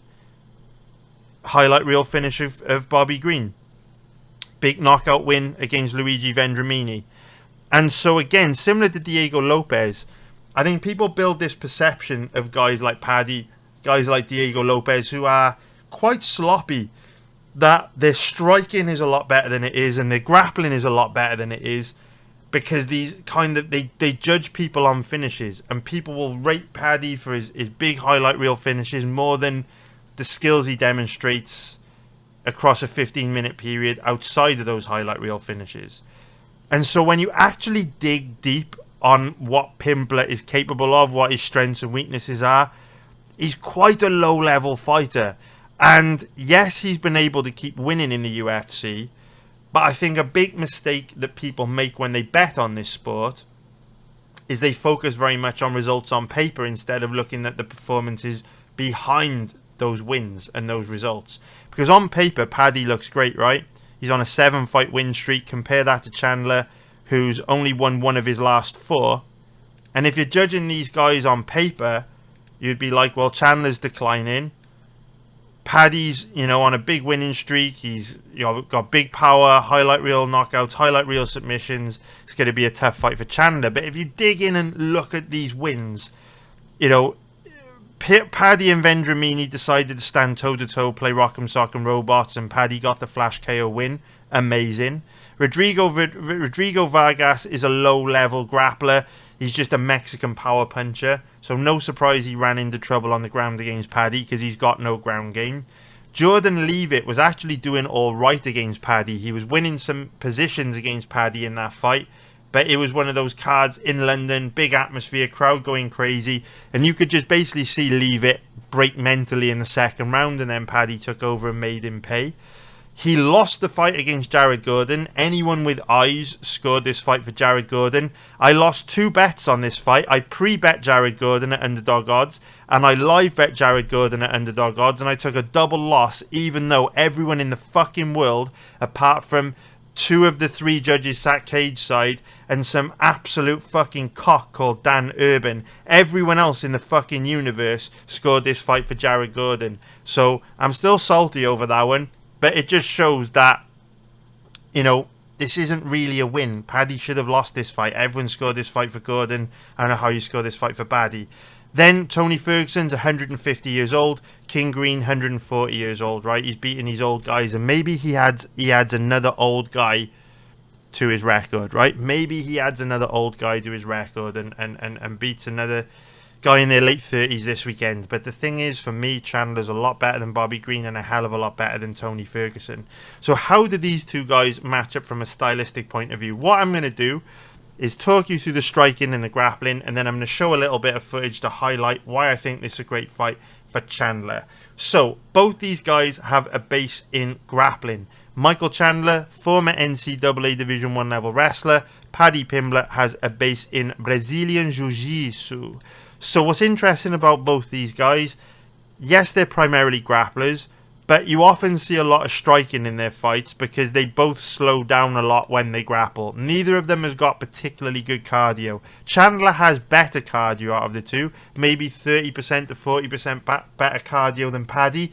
Chandler will also dig deep when he gets tired. We've seen him exhausted in wars against guys like Justin Gaethje, but he pushes through. He's very comfortable fighting tired. We've seen him in wars against guys like Poirier, like I say, Gaethje, and to go 5 hard rounds against Charles de Oliveira literally just 6 months ago.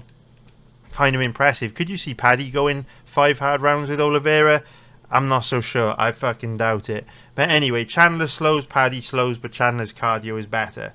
In terms of durability, this goes to Paddy all day long. He's younger. He's got a good chin. 38 years old, all the wars Chandler's been in, he's just not going to be as durable as the younger, hungrier guy. In terms of power, they both do have true legit knockout power. There's no doubt about that. I think Chandler's a little bit more proven in the sense that he's been able to hurt the best lightweights in the world with his hands, whereas Paddy has only really hurt lower level fighters with hands. It's also quite telling how, completely shot Tony Ferguson was able to go the distance with him. And on top of that, Jared Gordon is a guy who's a little bit chinny. Gordon gets rocked, drop, wobbled quite a lot. Speaks volumes to me that those two guys were able to go the distance with Paddy. So perhaps Paddy's not as dangerous on the feet as we think he is, but he certainly looks like he has a decent amount of power. So we'll give him the benefit of the doubt. Now, when it comes to grappling, obviously, Chandler's not going to be easy to take down. He's got a small, compact frame, low center of gravity, good balance, and he's athletic. These are all characteristics of a fighter that is going to be difficult to take down. He's also former NCAA Division 1 level wrestler, which is a far higher level grappling background than Paddy has got. Chandler's also someone that understands position over submission. Coming from that wrestling background, he understands the importance of being in top position, beating you up. Now, Paddy has got slick back takes, slick in the transition. He's got more dangerous submission attempts than Chandler. But generally speaking, when you see, two MMA grapplers go up against one another, if one's a very strong MMA grappler with a base in wrestling, and the other guy is a strong MMA grappler with a base in Brazilian Jiu-Jitsu, generally what you're going to see is the wrestler completely shut down the BJJ of his opponent and just basically put him on their back and smash him with ground and pound. Is what we saw Volkanovski do to Yair Rodriguez. It's what I expect Volkanovski to do to Lopes if the fight goes to the ground. It's what I expect Chandler to do to Paddy if this fight goes to the ground. I think if these two start grappling, ultimately Chandler's probably going to win the majority of the scrambles with his wrestling, just put Paddy on his back. If Paddy does win some scrambles, starts to get to Chandler's back, or starts to attack with submissions, Chandler's probably going to be able to defend them and in the end wind up on top. That's just how I see this going. Now, when it comes to striking, this is really where I think Paddy could be in a lot of trouble. And so what I'm going to do now is show you a bit of footage of Paddy striking. So obviously, I think we could all agree at this point that Tony Ferguson is absolutely shot. He's on a very steep decline. And you would expect a young, hungry bull like Paddy Pimblett to be pretty comfortable on the feet against him. So we all know Chandler's got good technical striking, true legit knockout power. He likes to bounce around light on his feet, get in and out of range and load up on big power shots. He throws a lot of leg kicks. And we know Chandler's a pretty skilled, pretty dangerous striker, right? He was in a 3-round war against Gaethje. What I just want you to pay attention to here with Paddy is how sloppy he is. Now, this is in the first round of the fight. the first round. So it's not like Paddy is tired here, but there's a real sloppiness about everything that he does. Just look at how uncomfortable he looks on the feet here against Tony Ferguson. Just chipping away on the outside with kicks. But when it comes to boxing, Paddy does leave his chin up very high and leaves his hands down low. Watch, as they come forward and engage, Paddy's hands are always down low and his chin is up high. We know how fast Chandler can cover distance. We know how hard Chandler hits. Paddy is going to be a sitting duck to the knockout in this fight. I know he said Scousers don't get knocked out, but shout out the Frozen Throne. Darren Till would be good proof against that, right? Seen Till get knocked out a bunch of times. But anyway, you just see Paddy look very, very vulnerable on the feet. And obviously Ferguson's nowhere near the level of striker that Chandler is.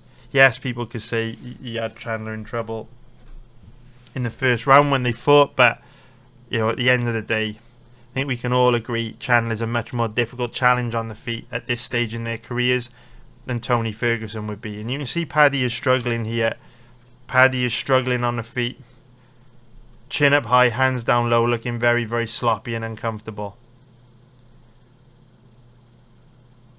He just doesn't move his head. And he starts getting aggressive, throwing these big wide hooks. We know Paddy likes going for the kill, but even here he's coming forward in straight lines with his chin up high and exposed. I mean, look how vulnerable Paddy is. He comes forward here. You can do that against Tony Ferguson. Even in Ferguson's prime, he never had much power in his hands. He wasn't a power striker. You know, you do this at this stage, or you do this against someone like Chandler, you get knocked out, no problem. Chandler's got true legit knockout power. But anyway, we keep going. Look how sloppy Paddy is in these positions. You know, you only have to make one mistake, overcommit one time against Chandler. It's over. It is over. So we'll just keep watching this first round and then we'll whiz into the third round. So you can see how sloppy Paddy looks in round 3. For me, Chandler is just levels and levels and levels and levels above Paddy. And he hurts Ferguson towards the end of the round. Gets a knockdown. So what I want to do now is focus on the third round.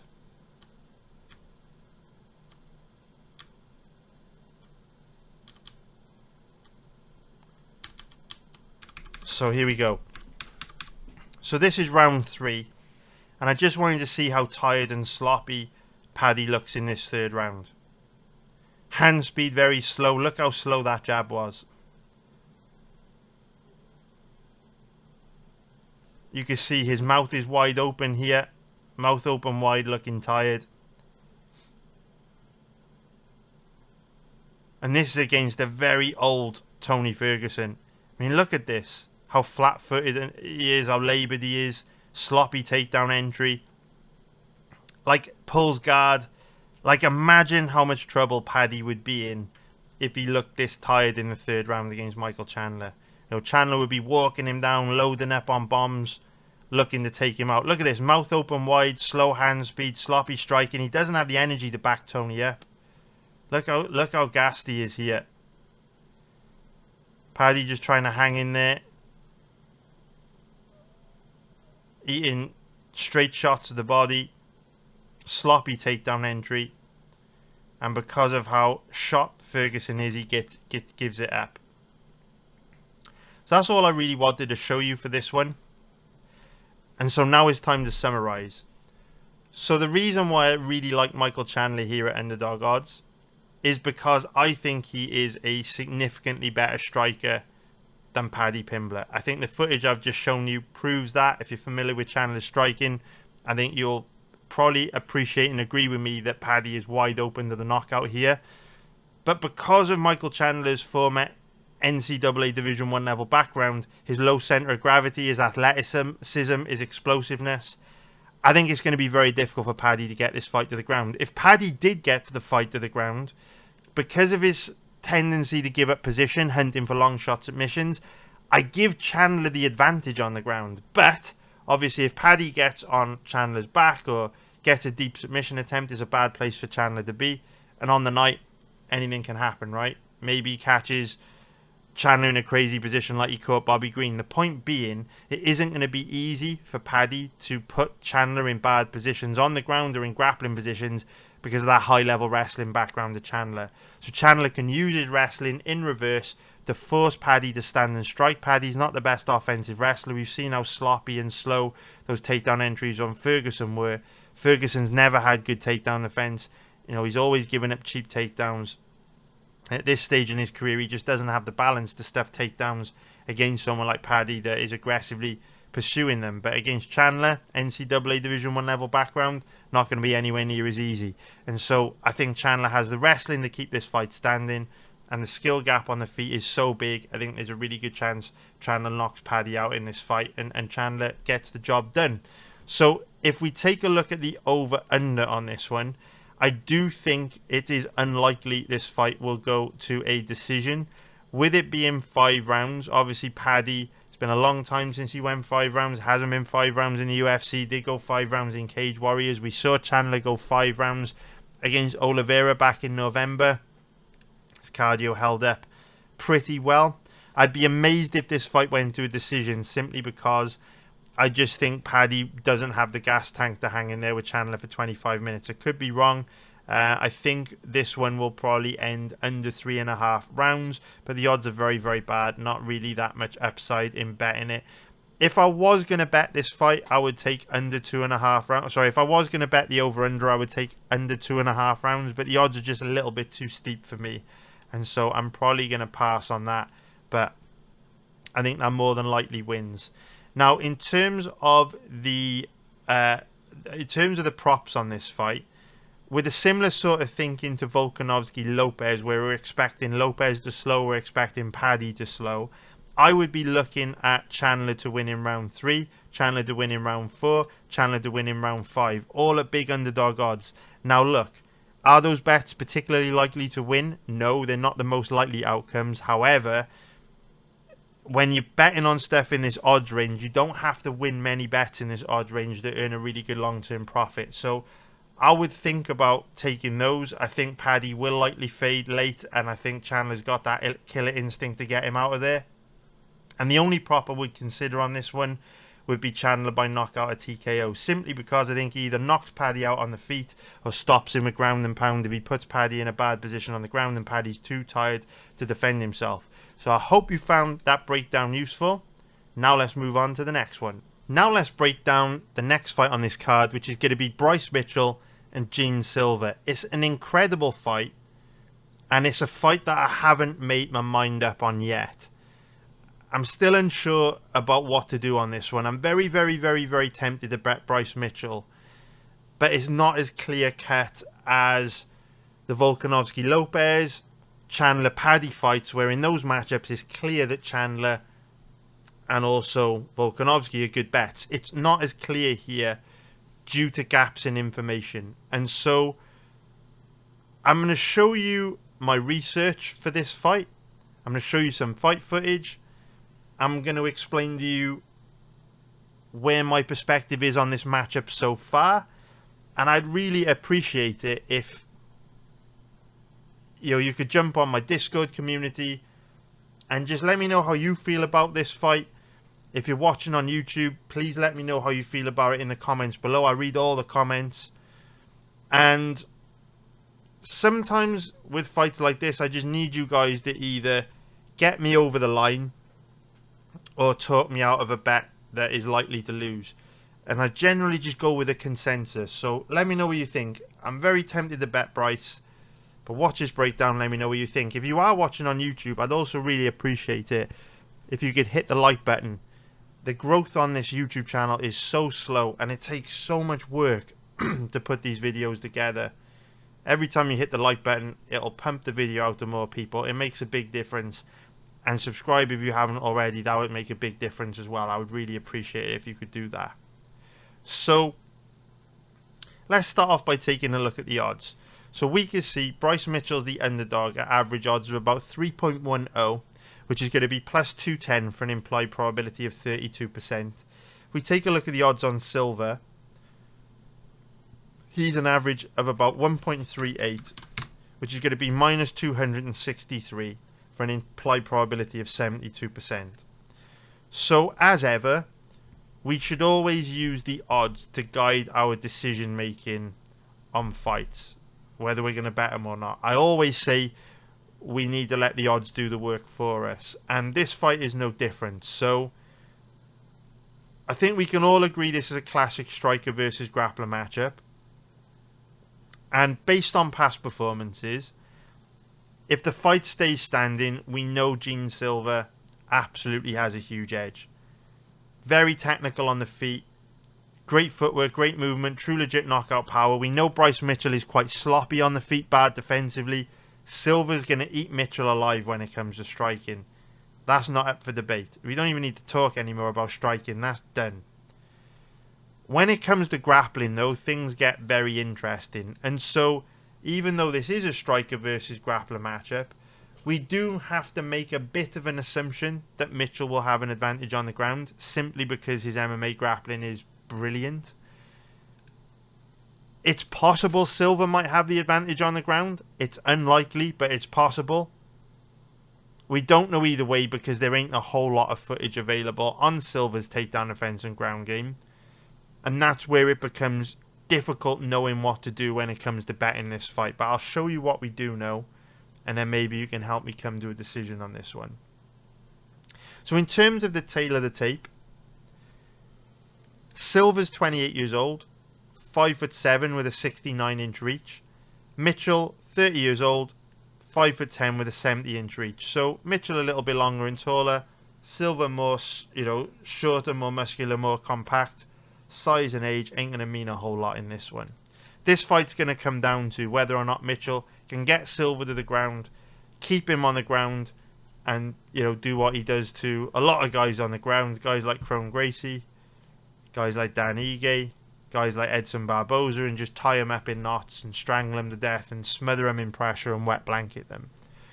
So, in order to determine what Bryce Mitchell's chances are of winning this fight, we need to gauge what Gene Silva's takedown defense is like, right? That's the most important thing we need to establish. And this is where it gets very difficult. If you look at Silva's record, he has had a lot of fights. He's had 17 pro fights. That's a good amount of fights. You'd think with 17 pro fights, we would have had a decent amount of footage on his grappling, but unfortunately we don't. He is one of those guys that is so good that there just ain't a whole lot of footage available on him. Because if you look at his record, dating all the way back to 2016, 9 years ago, the vast majority of his fights have ended very quickly in the first round. The vast majority of them. He's so good that he just starches guys in round one. And so in the majority of his fights, his opponents don't even get a chance. They don't have time to use grappling against him. And so if you look at his fights on the Contender Series and in the UFC, he's fought a bunch of strikers. So Kevin Vallejos, we saw him make his debut in the UFC recently. Obviously, Vallejos is just a striker. He's got a base in boxing, so there was no grappling in that fight. This fight ended very quick.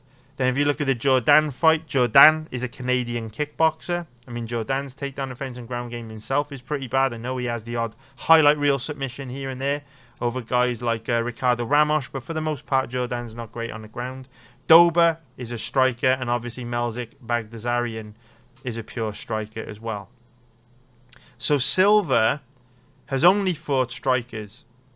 So when we're trying to gauge where Silva's takedown defense and ground game is at, we don't really have any footage. We don't really have anything to work with. There's a bit of grappling in this Jourdain fight, which I'm going to show you in a moment. But then the last time we got a chance to take a look at Silva's takedown defense and ground game was all the way back in 2018 against Gabriel Schlupp, which was only his 5th pro fight, and it was 7 years ago. Now, obviously, if you spend every day working at something for 7 years, you're going to get a lot better at it after 7 years. So even if Silva's takedown defense was a total joke back on Sao Jose's super fight, his grappling, his takedown offense, his ground game, it could be a lot better now in 2025. He could have improved a lot. So literally, the only information that we've got to work with when assessing whether Gene Silva is going to be able to keep this fight standing against Bryce Mitchell or not is his fight against the Canadian kickboxer in Charles Jourdain. So 2 seconds while I just pull up this fight, and then I'll be able to show you what we're working with. I'm just trying to find it. Here we go. I've got it. Sorry about that little break there, but here we go. So Jourdain, obviously not a particularly physically imposing fighter, not a good grappler himself, certainly not a wrestler. He's got that lean, lanky frame of a kickboxer. I mean, if you're getting taken down by a guy like Jourdain, probably not a good sign. We were expecting a stand-up fight here, but Jourdain felt Silva's power, his speed, his technique. He didn't like it. So here we go. Here's where the grappling starts. So here you can see any second now.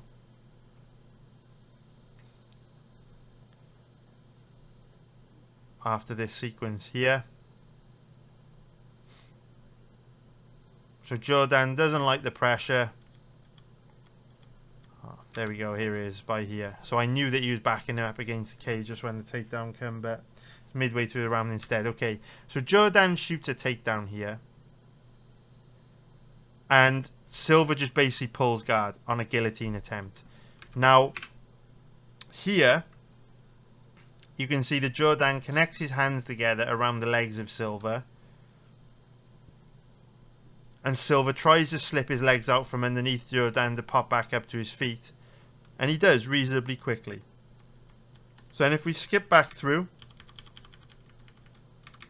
here's another takedown attempt from Jourdain. So in on a double leg, Silva tries to sprawl out of it. Does a good job of getting an underhook on the left side, but Silva actually makes some mistakes here, which Jourdain doesn't make him pay for. So he's got the underhook here, and you can see here he starts to throw elbows. Now this is dangerous, because when you have an underhook on the left side here, it makes it very, very difficult for your opponent to take you down, because the underhook prevents them from getting really deep in on your legs. When Gene Silva takes the underhook out and starts throwing elbows, he then gives Jourdain an opportunity to get in deeper on his legs. Now, fortunately for Silva, Jourdain is a lean, lanky Canadian kickboxer that doesn't have particularly good wrestling and no physicality in positions like this. So with sheer balance, he's able to get away with it. Just throws elbows in this position. But you could kind of see there, right, where Jourdain picks him up. Look here. Right there. Right? Silva took a big gamble here. He's off balance. His left leg is elevated. And he's enabled Jourdain to pick him up because he's been throwing elbows. Jourdain wouldn't be able to pick him up anywhere near as easily if he had double underhooks. So Silva gets complacent, but Jourdain doesn't make him pay. He keeps his legs underneath him. Again, not defending with underhooks. Then look, he goes the underhook here. Watch his left arm. Throws an elbow. Digs the underhook in. And then as soon as he gets the underhooks in, Jourdain is forced to abandon the takedown. But Silva made some mistakes there. Jourdain wasn't able to make him pay for it. Then at the end of the round, single leg.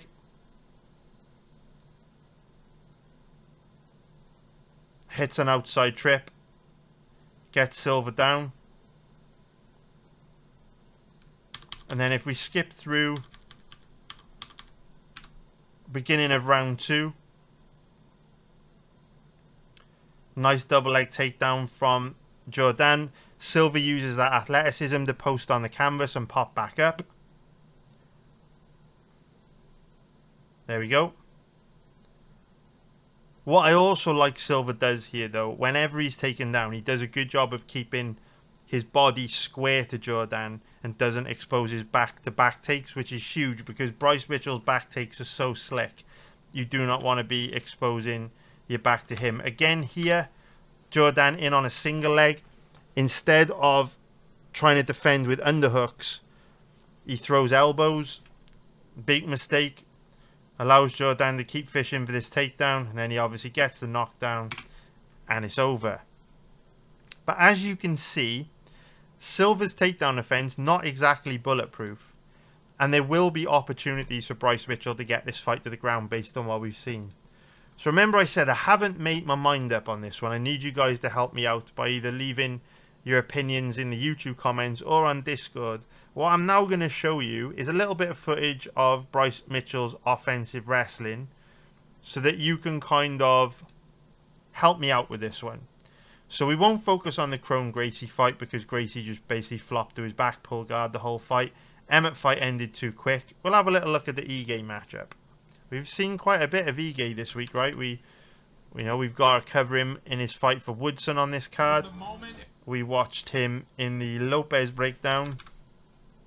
So if we just skip through, what we're doing here is focusing on the grappling positions. And what I want you to do is focus on not only just the technique of Bryce Mitchell, but the physicality that Mitchell shows in grappling positions, also the chain wrestling. So whenever I am, researching a fight like this, and we know it hinges on whether one guy is going to be able to keep it standing or not, what I'm trying to do is visualize how the fighter defending the takedown would look in these same positions. So that's why I showed you footage of Silva first. Now that's fresh in your mind. When we're seeing Bryce Mitchell attempt these takedowns, you can visualize Silva in the positions Ige is in, and you can start to visualize how Silva may do against Bryce Mitchell's wrestling. So if we hit play, here comes the first bit of wrestling. So Mitchell shoots a nice single leg. Now straight away in this position, you can imagine, Silva's going to be pushing down on Bryce's head, trying to clear his legs, trying to sprawl out of this. But you can see Mitchell very, very aggressive, keeping hold of that single leg. And Ige just scrambles out of there, right? You could see Silva defending that in the same way. Now, the issue with Bryce Mitchell, and we've seen this from ever since, he fought in the Ultimate Fighter finale against Tyler Diamond. Mitchell's one of these guys, a little bit like Diego Lopes, in that, a little bit like Paddy Pimblett as well, to be fair. Obviously, Bryce is a different level on the ground to Lopes or Pimblett, but he has the same issue in that Mitchell relies so much on his strength and physicality in grappling positions to get takedowns that he does burn through a lot of energy when he grapples, so he does fade quite quickly when he grapples. So what you'll often see from Mitchell, and you'll see it here, and we're only a minute and a half into round one, is when he attempts a takedown, immediately after the takedown, he's kind of tired and very vulnerable. So you'll often see him take a big conscious deep breath, and in the moments after, his opponent's defending against his grappling attacks, you'll often see Bryce Mitchell put in some really bad positions, eat some big shots, and take a lot of damage because he's too tired to defend himself. We'll see a little bit of that here. Obviously, it's still very early. We're only a minute and a half in. But you can see just more laboured movement from Mitchell after grappling. Mouth open, a little bit wide there. You see his mouth open as he circles away. And what you'll generally see Mitchell do is alternate between the pattern of committing hard for takedown attempts and then kind of doing what he's doing here and trying not to engage too much on the feet while he recharges his batteries and catches his breath for the next takedown attempt, which comes about 45 seconds later. Here is nice deep double leg, beautiful sprawl from Ige. Mitchell keeps hold of the body lock, hits a nice inside trip, and then starts to work to take the back. Keeps the body lock here. Midway point of the round. And Ige defends back in the middle of the octagon. So here, final takedown attempt of the round here. Nicely timed single leg. Ducking under the right hook. But Ige does a good job of initially defending. We'll just skip through. Eventually gets dragged to the ground. Mitchell in top position from here is so heavy from top position. Mitchell's got crazy physicality to his grappling. Mounts Ige and finishes the round strong. Into round two. Mitchell doesn't waste any time going for a takedown after eating that big right hand. In on a double leg. Reaps Ige's legs out from underneath him.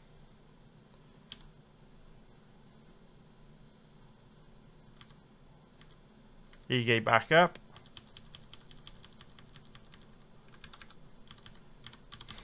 Bad round this for Mitchell. You can see here midway through round 2.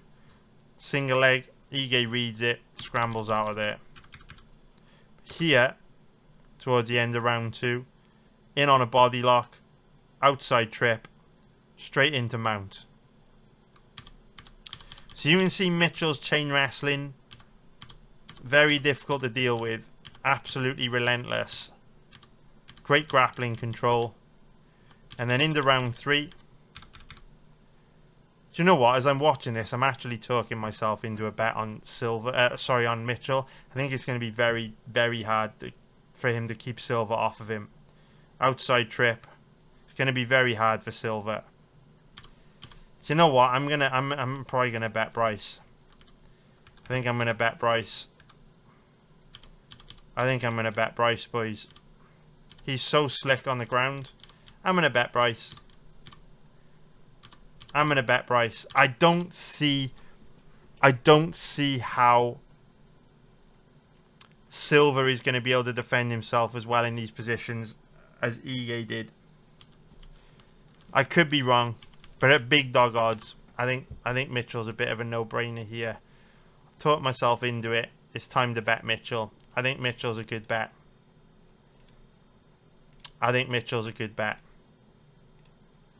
Call me crazy.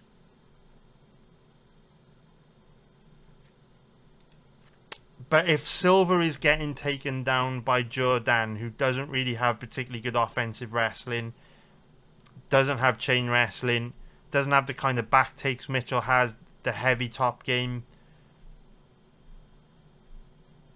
I think Bryce can cause this guy major problems. And my big concern for Mitchell is obviously he doesn't have the striking to set his takedowns up, which means Silva will be able to read the level changes. So this fight could get very ugly for Mitchell. Silva could turn him into a panic wrestler, stay on the outside, sprawl out of everything, play the role of matador. This can happen. However,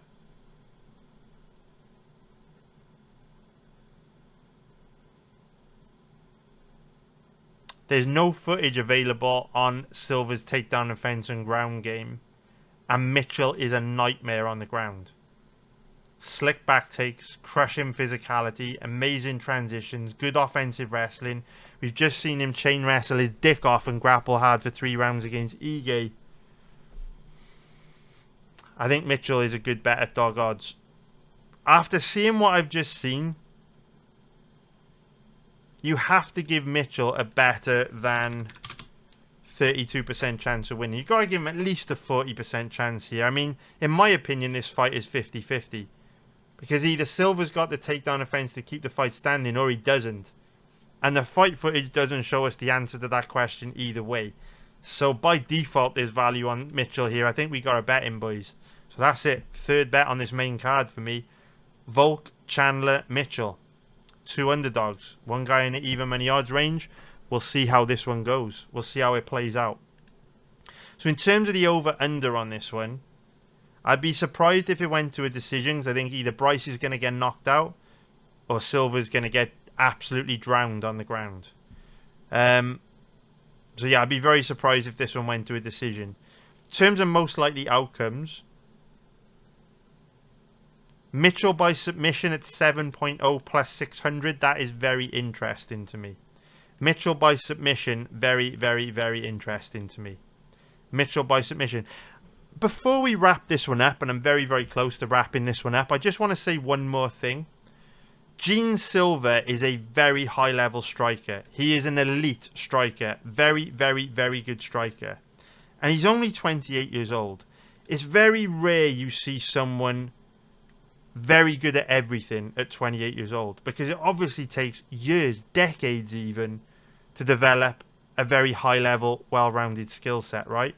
It's very rare you'll see someone that is elite at both striking and grappling. So usually when you do see a guy that has striking as good as Silva's, there are weaknesses in other areas. Can Silva be as good of a grappler as he is a striker?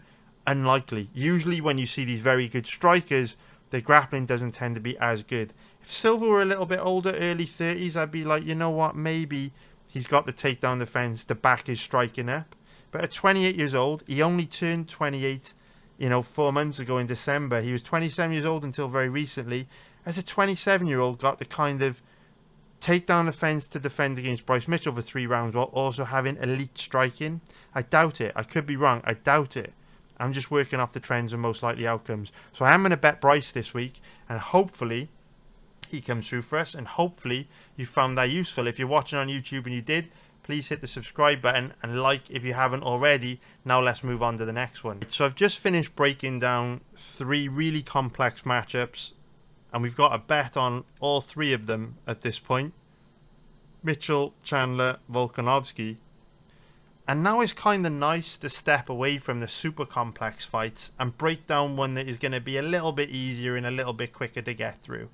So if we start off by taking a look at the odds on this one, we can see that Rodriguez is the favourite at average odds of about 1.50, which is going to be minus 200 for an implied probability of 67%. If we take a look at the odds on Patricio Pitbull Freire, he is around an average of 2.60, which is going to be plus 160 for an implied probability of 38%. So Rodriguez is 32 years old, 5'11" with a 71-inch reach. Pitbull, 37 years old, 5'6" with a 65-inch reach. I don't know why the UFC have signed Pitbull. I don't get it. He's never been the most exciting fighter. Back in his prime in Bellator, he had some big highlight reel knockouts. But aside from that, he's just very passive and doesn't do a whole lot. So he's going to be 38 years old in 3 months' time. I don't understand this signing. People are making a big deal of it. A lot of hype behind him. I don't get it. I'm not interested, personally. Strange signing by the UFC. So anyway, in terms of the tail of the tape, Rodriguez has got some good trends on his side before we even get into how these guys match up from a stylistic point of view. So we've already said Pitbull is going to be 38 years old in 3 months' time. So Rodriguez is going to be 5 to 6 years younger than him. Now, statistically, that gives him around a 65% chance of winning. We know this is a young guy's sport. Rodriguez in his prime at 32 years old. But this is one of those situations where that age stat is really meaningful. Because 5-year age gaps between fighters covers fights where 25-year-olds fight 30-year-olds and 33-year-olds fight 28-year-olds. The whole point of this stat is to show this is a young man's game. And so when you have guys in their prime against guys in their late 30s, this is where stats like that become very meaningful. So where you've got the age stat of the younger guy winning 65% of the time when there's a 5, 6, 7-year age gap in a fight, that percentage is going to be even higher in situations like this where you've got a guy in their late 30s and a guy in their prime. So Rodriguez probably has a better than 65% chance of winning just purely based on age. There's also a size difference between these two. We can see that Rodriguez has a very nice 5 to 6 inch reach advantage, and he's taller than Pitbull, and he knows how to use his reach and length. Rodriguez fights long, very technical striker. Rodriguez knows how to use that 5-6 inch reach advantage. So from a stylistic point of view, if both guys show up and perform like they usually do, this should be an easy night's work for Rodriguez, and he absolutely justifies and deserves being a big favourite. Outside of the size and reach advantage, outside of the age advantage, this is also a bad stylistic matchup for Pitbull. It doesn't have to be, but with the way that they usually fight, it probably is. So we know Yair Rodriguez has got one huge weakness in his skill set, and that's his takedown defense and ground game. Throughout Rodriguez's career, his takedown defense and ground game has been a joke. Very weak off his back. Yes, he's got the odd highlight reel submission off his back. Who doesn't?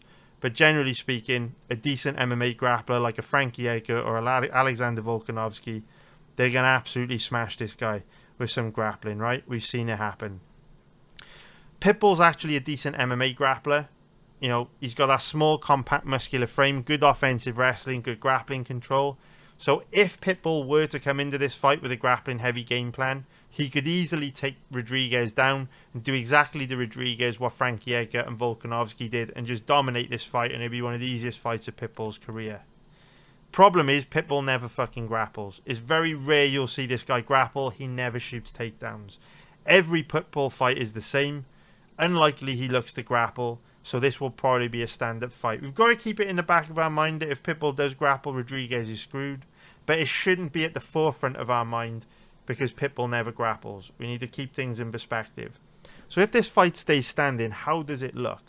Well, what you'll get from Pitbull is he'll stand right in front of his opponent and he won't throw much volume. He will just look to load up on big singular power shots and look to catch you with a big shot to knock you out, or look to counter you with a big shot to knock you out. Doesn't throw much volume, isn't that aggressive, very passive, very tentative, bang average if I'm being brutally fucking honest with you.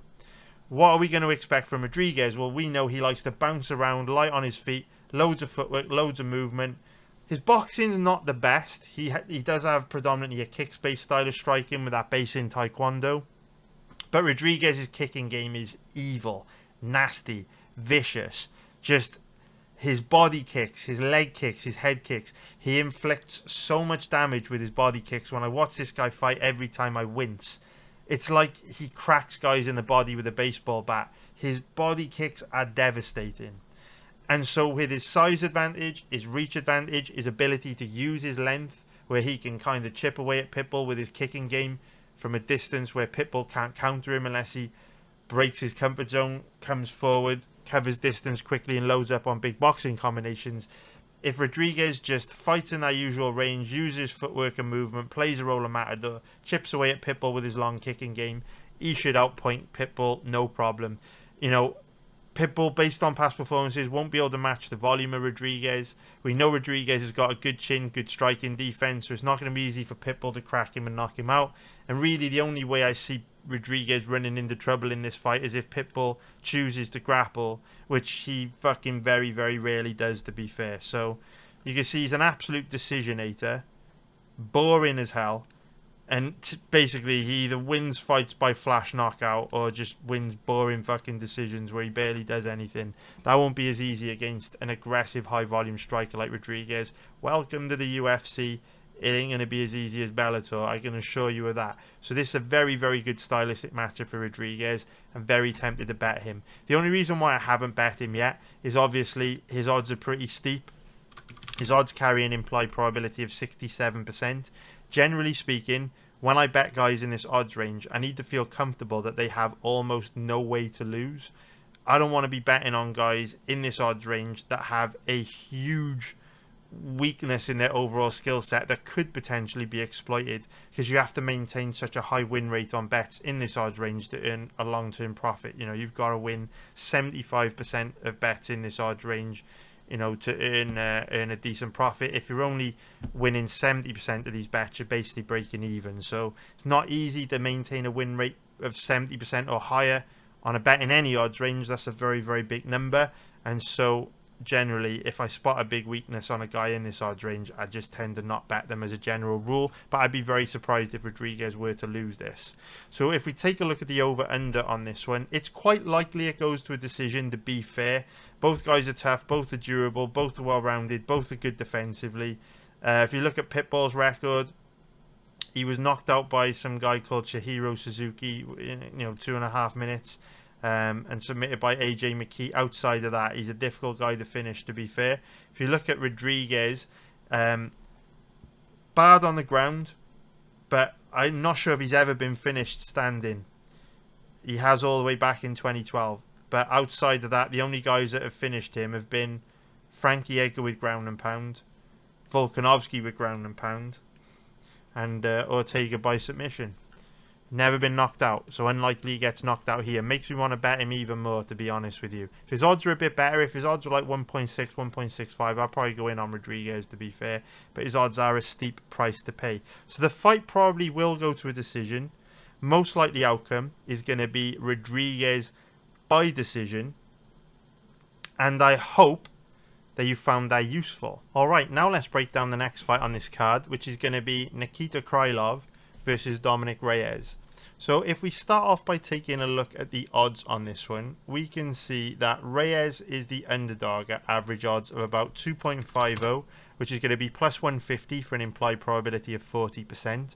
If we take a look at the odds on his opponent Krylov, he's around an average of, say, 1.53, which is going to be minus 189 for an implied probability of 65%. So Krylov, 32 years old, 6'3", with a 77.5-inch reach. Reyes is 35 years old, 6'4", with a 77-inch reach. So both guys are about the same age, about the same size, no notable X factors on this one. So this is one of those fights where I get a fight like this every once in a while where I just don't have a very good read on it.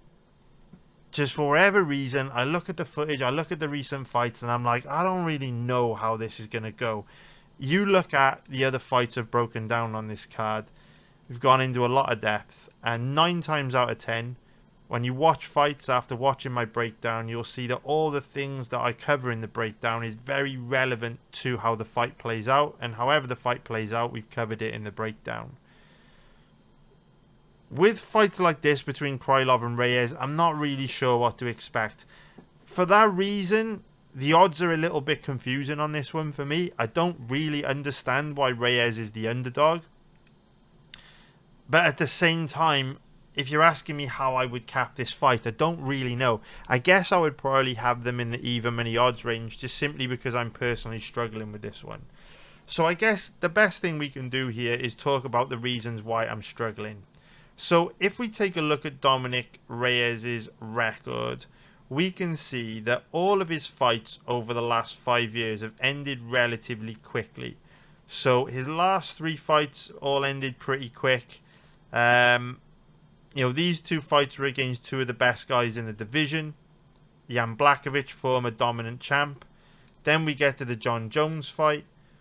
And so we haven't had a good look at Dominic Reyes in a long time. I feel the last time we got a really good look at Dominic Reyes was all the way back in the John Jones fight 5 years ago. These fights don't tell us a whole lot for different reasons. If you go and watch the Blachowicz fight, you can see straight away Dominic Reyes is kind of rattled and shook by Blachowicz's power. He starts to feel his power, starts to eat those huge body kicks. You can see the ribs of Reyes are all bruised up pretty early in that first round. You can see Reyes just ain't enjoying being in there with him at all. Then the Prochaska fight is absolute carnage, is chaos. Prochaska runs across the octagon at him, starts drawing Reyes into these big crazy exchanges where both guys are eating bombs and both guys are taking big damage, and eventually Reyes gets KO'd. You can't really judge Reyes on that fight because Prochaska is nothing like Krylov. I mean, Prochaska is nothing like anyone else we've got in the UFC, or maybe have ever had in the UFC. Then the Ryan Spann fight, flash KO, it's over in 1:20, doesn't tell us anything. Jacoby fight, it's over in 2 minutes, doesn't tell us anything. And then the Anthony Smith fight is a weird one because Smith kind of goes for takedowns and takes damage in the clinch, and both guys look kind of sloppy on the feet, but neither really make much progress, and it's just an overall ugly fight. You don't really see Reyes fighting too much at distance, which is what I really would have liked to have seen, because the last time we saw him fight at distance was, like I say, against John Jones all the way back in 2020, and a lot can change since then. So it's hard to get a read on where Reyes is at in 2025, but it's also kind of difficult to get a read on Krylov, because if you take a look at his recent performances, we can see that 3 of his last 4 have ended very quickly. First round, first round, first round. The Oezdemir fight is a tricky one because Krylov uses a lot of grappling in that fight and has success with grappling, but Reyes' takedown offense is better than Oezdemir's. So that fight's not a very good one for getting a read on how Krylov matches up with Reyes, because Krylov's not going to have as much success with his grappling against Reyes as he did with Oezdemir. So again, then you've got to kind of go back like 4 or 5 years to get a good look at Krylov. You know, and he's been out for 2 years. We haven't seen him for 2 years. The last time we had a real good look at Krylov was back in 2022. And a real good look at Krylov in the context of what we want to see from him you got to go back like 4 or 5 years to these Ankalaev, Walker, and Glover fights. So it's just a fight where I don't really know what to expect, if I'm being brutally honest with you. I don't really know what to expect. In terms of grappling, I don't think we're going to see much grappling in this fight. I think that Krylov may try to turn this into a grappling match, but Krylov's not a particularly good offensive wrestler, and he gives up position a lot on the ground. We know Reyes is difficult to take down. You know, he's got good takedown offense, good use of the underhooks, nice wide base up against the cage, good balance. It ain't going to be easy for Krylov to take Reyes down. So I think this fight stays standing, and because it's been a long-ass time since we saw both these guys in a good old-fashioned stand-up fight, I don't really know what to expect, if I'm honest with you. What we do know is that Krylov has got a base in Kyokushin karate, so he tends to fight with like a blitzing style of striking, where he likes to be all the way outside the range where he can be hit, or kind of blitzing forward with big straight punch combinations and loading up on big shots. Krylov's not the best at distance, like I say, all the way out, all the way in karate style. Reyes likes to counter strike. He's got that nice wide stance, hands down low, chin up high. He's got that sniper style of striking, big head kicks. I don't know what's going to happen. This one's got me stumped. Don't have a good read on it at all, boys. Just mainly because there's not, even though both guys have had a lot of fights, you know, in the last 5 years, they're not the kind of fights which help us visualize how these two match up. So I don't know what's going to happen. Whenever I find myself in a situation like this, where I don't know what's going to happen, obviously I'm not going to bet the fight. But I know that some of you watching this will want to bet this fight because gambling's a form of entertainment, right? At the end of the day, Vegas was built for people to have fun. People like to gamble. People like to have fun. I know some of you guys watching this like to place bets on every single fight to make watching the UFC more fun, more entertaining. I get that. So if you're in that situation and you want to bet this fight to make watching it more fun, I would just say let the odds do the work for you. Based on past performances, I've got no fucking idea what's going to happen. And if anyone says otherwise, they're probably just either kind of maybe much smarter than me, much more knowledgeable than me, or they maybe haven't researched this one and fully thought it through properly. Maybe they're working from hazy memories. Maybe they're basing their opinions on fights that took place a long time ago, and a lot can change over the years. So I would just say don't overcomplicate this. Don't just let the odds do the work for you and take the underdog. The underdog gives you a far better risk to reward ratio. If you bet $100 on Krylov, you get 53 back if he wins. You bet 100 on Reyes, you get 150 back if he wins. In a fight where we don't know what the fuck's going to happen due to a lack of good quality footage, take the 150. Take the $150 over the $53. Better risk to reward ratio on Reyes. It's as simple as that. In terms of the over-under on this one, I actually think there's a good chance the over 1.5 rounds hits. I'm very, very tempted to take that. I think that the over 1.5 rounds has generous odds because both these guys have fought to so many fights that have ended quickly. So if you look at Krylov's record, 3 of his last 4 have ended very quickly. If you look at Reyes' record, obviously his last 5 have ended very quickly. But styles make fights. And when you look at how these fights have ended, obviously Blachowicz, big power. Jiri, kill or be killed style, very reckless. Ryan Spann, kind of the same as Jiri, reckless, kill or be killed. You know, you saw that fight against Valdo Cortez Acosta recently where it was just fucking chaos on the feet. Jacoby, he's like 40 years old, pretty fragile. Same shit with Anthony Smith, he's totally shot. If you look at Krylov's record, Ryan Spann, reckless, kill or be killed. Alexander Gustafsson, old and shot. Paul Craig, freak outcome. Outside of that, against a decent level of opponent, Ozdemir, Walker, Ankalaev, Teixeira, Krylov does tend to go the distance. So both these guys are pretty well-rounded. You could argue, I would say both are pretty good defensively. You could argue that Reyes is perhaps a little chinny. However, at the same time, Krylov's not the most dangerous striker. Like, if you look at his record, doesn't really knock guys out very often. This was a submission finish. He got the finish against Gustafsson there.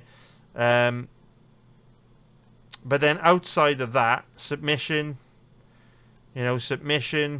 Submission, submission, submission. When he's finishing, guys, it's usually submission, and it won't be easy to submit Reyes. So I think this is one of those ones where styles make fights. The odds are generous because they rarely go past 7.5 minutes, but with the way they match up, this one probably kind of does. So I do quite like that. I'll probably bet that, to be fair. And in terms of the props, I do like Reyes by decision, just because it's better odds than Krylov by decision. I think it's a good chance this one goes the distance. So I hope you found that breakdown useful. Thank you very much for watching. Please subscribe if you haven't already. It takes so much work to do these videos, and you don't get a lot of thanks. You get a bunch of fucking dicks call you a fraud and a clueless idiot and a clown in the comments, which ain't nice because it takes a lot of work to put these videos together. So if you could subscribe for me, hit the like button, it would help my channel grow. It would give me a bit back for the work I put into these. And you know, next week then, and come back to another video for you, and keep the money train choo-chooing. So hopefully the over 1.5 rounds hits on the Reyes Krylov fight. Hopefully Mitchell, Chandler and Volkanovski come through for us. Please leave a comment. Let me know what your bets are. Let me know what you think of my bets. Hopefully we can all make some money this weekend. And don't forget to check out live betting. It's my bread and butter. I'm the best in the world at it. I will go 7 consecutive winning events in a row this weekend for the first time in 3 years. I love you all. Take care, everyone. Nice one, guys. Bye.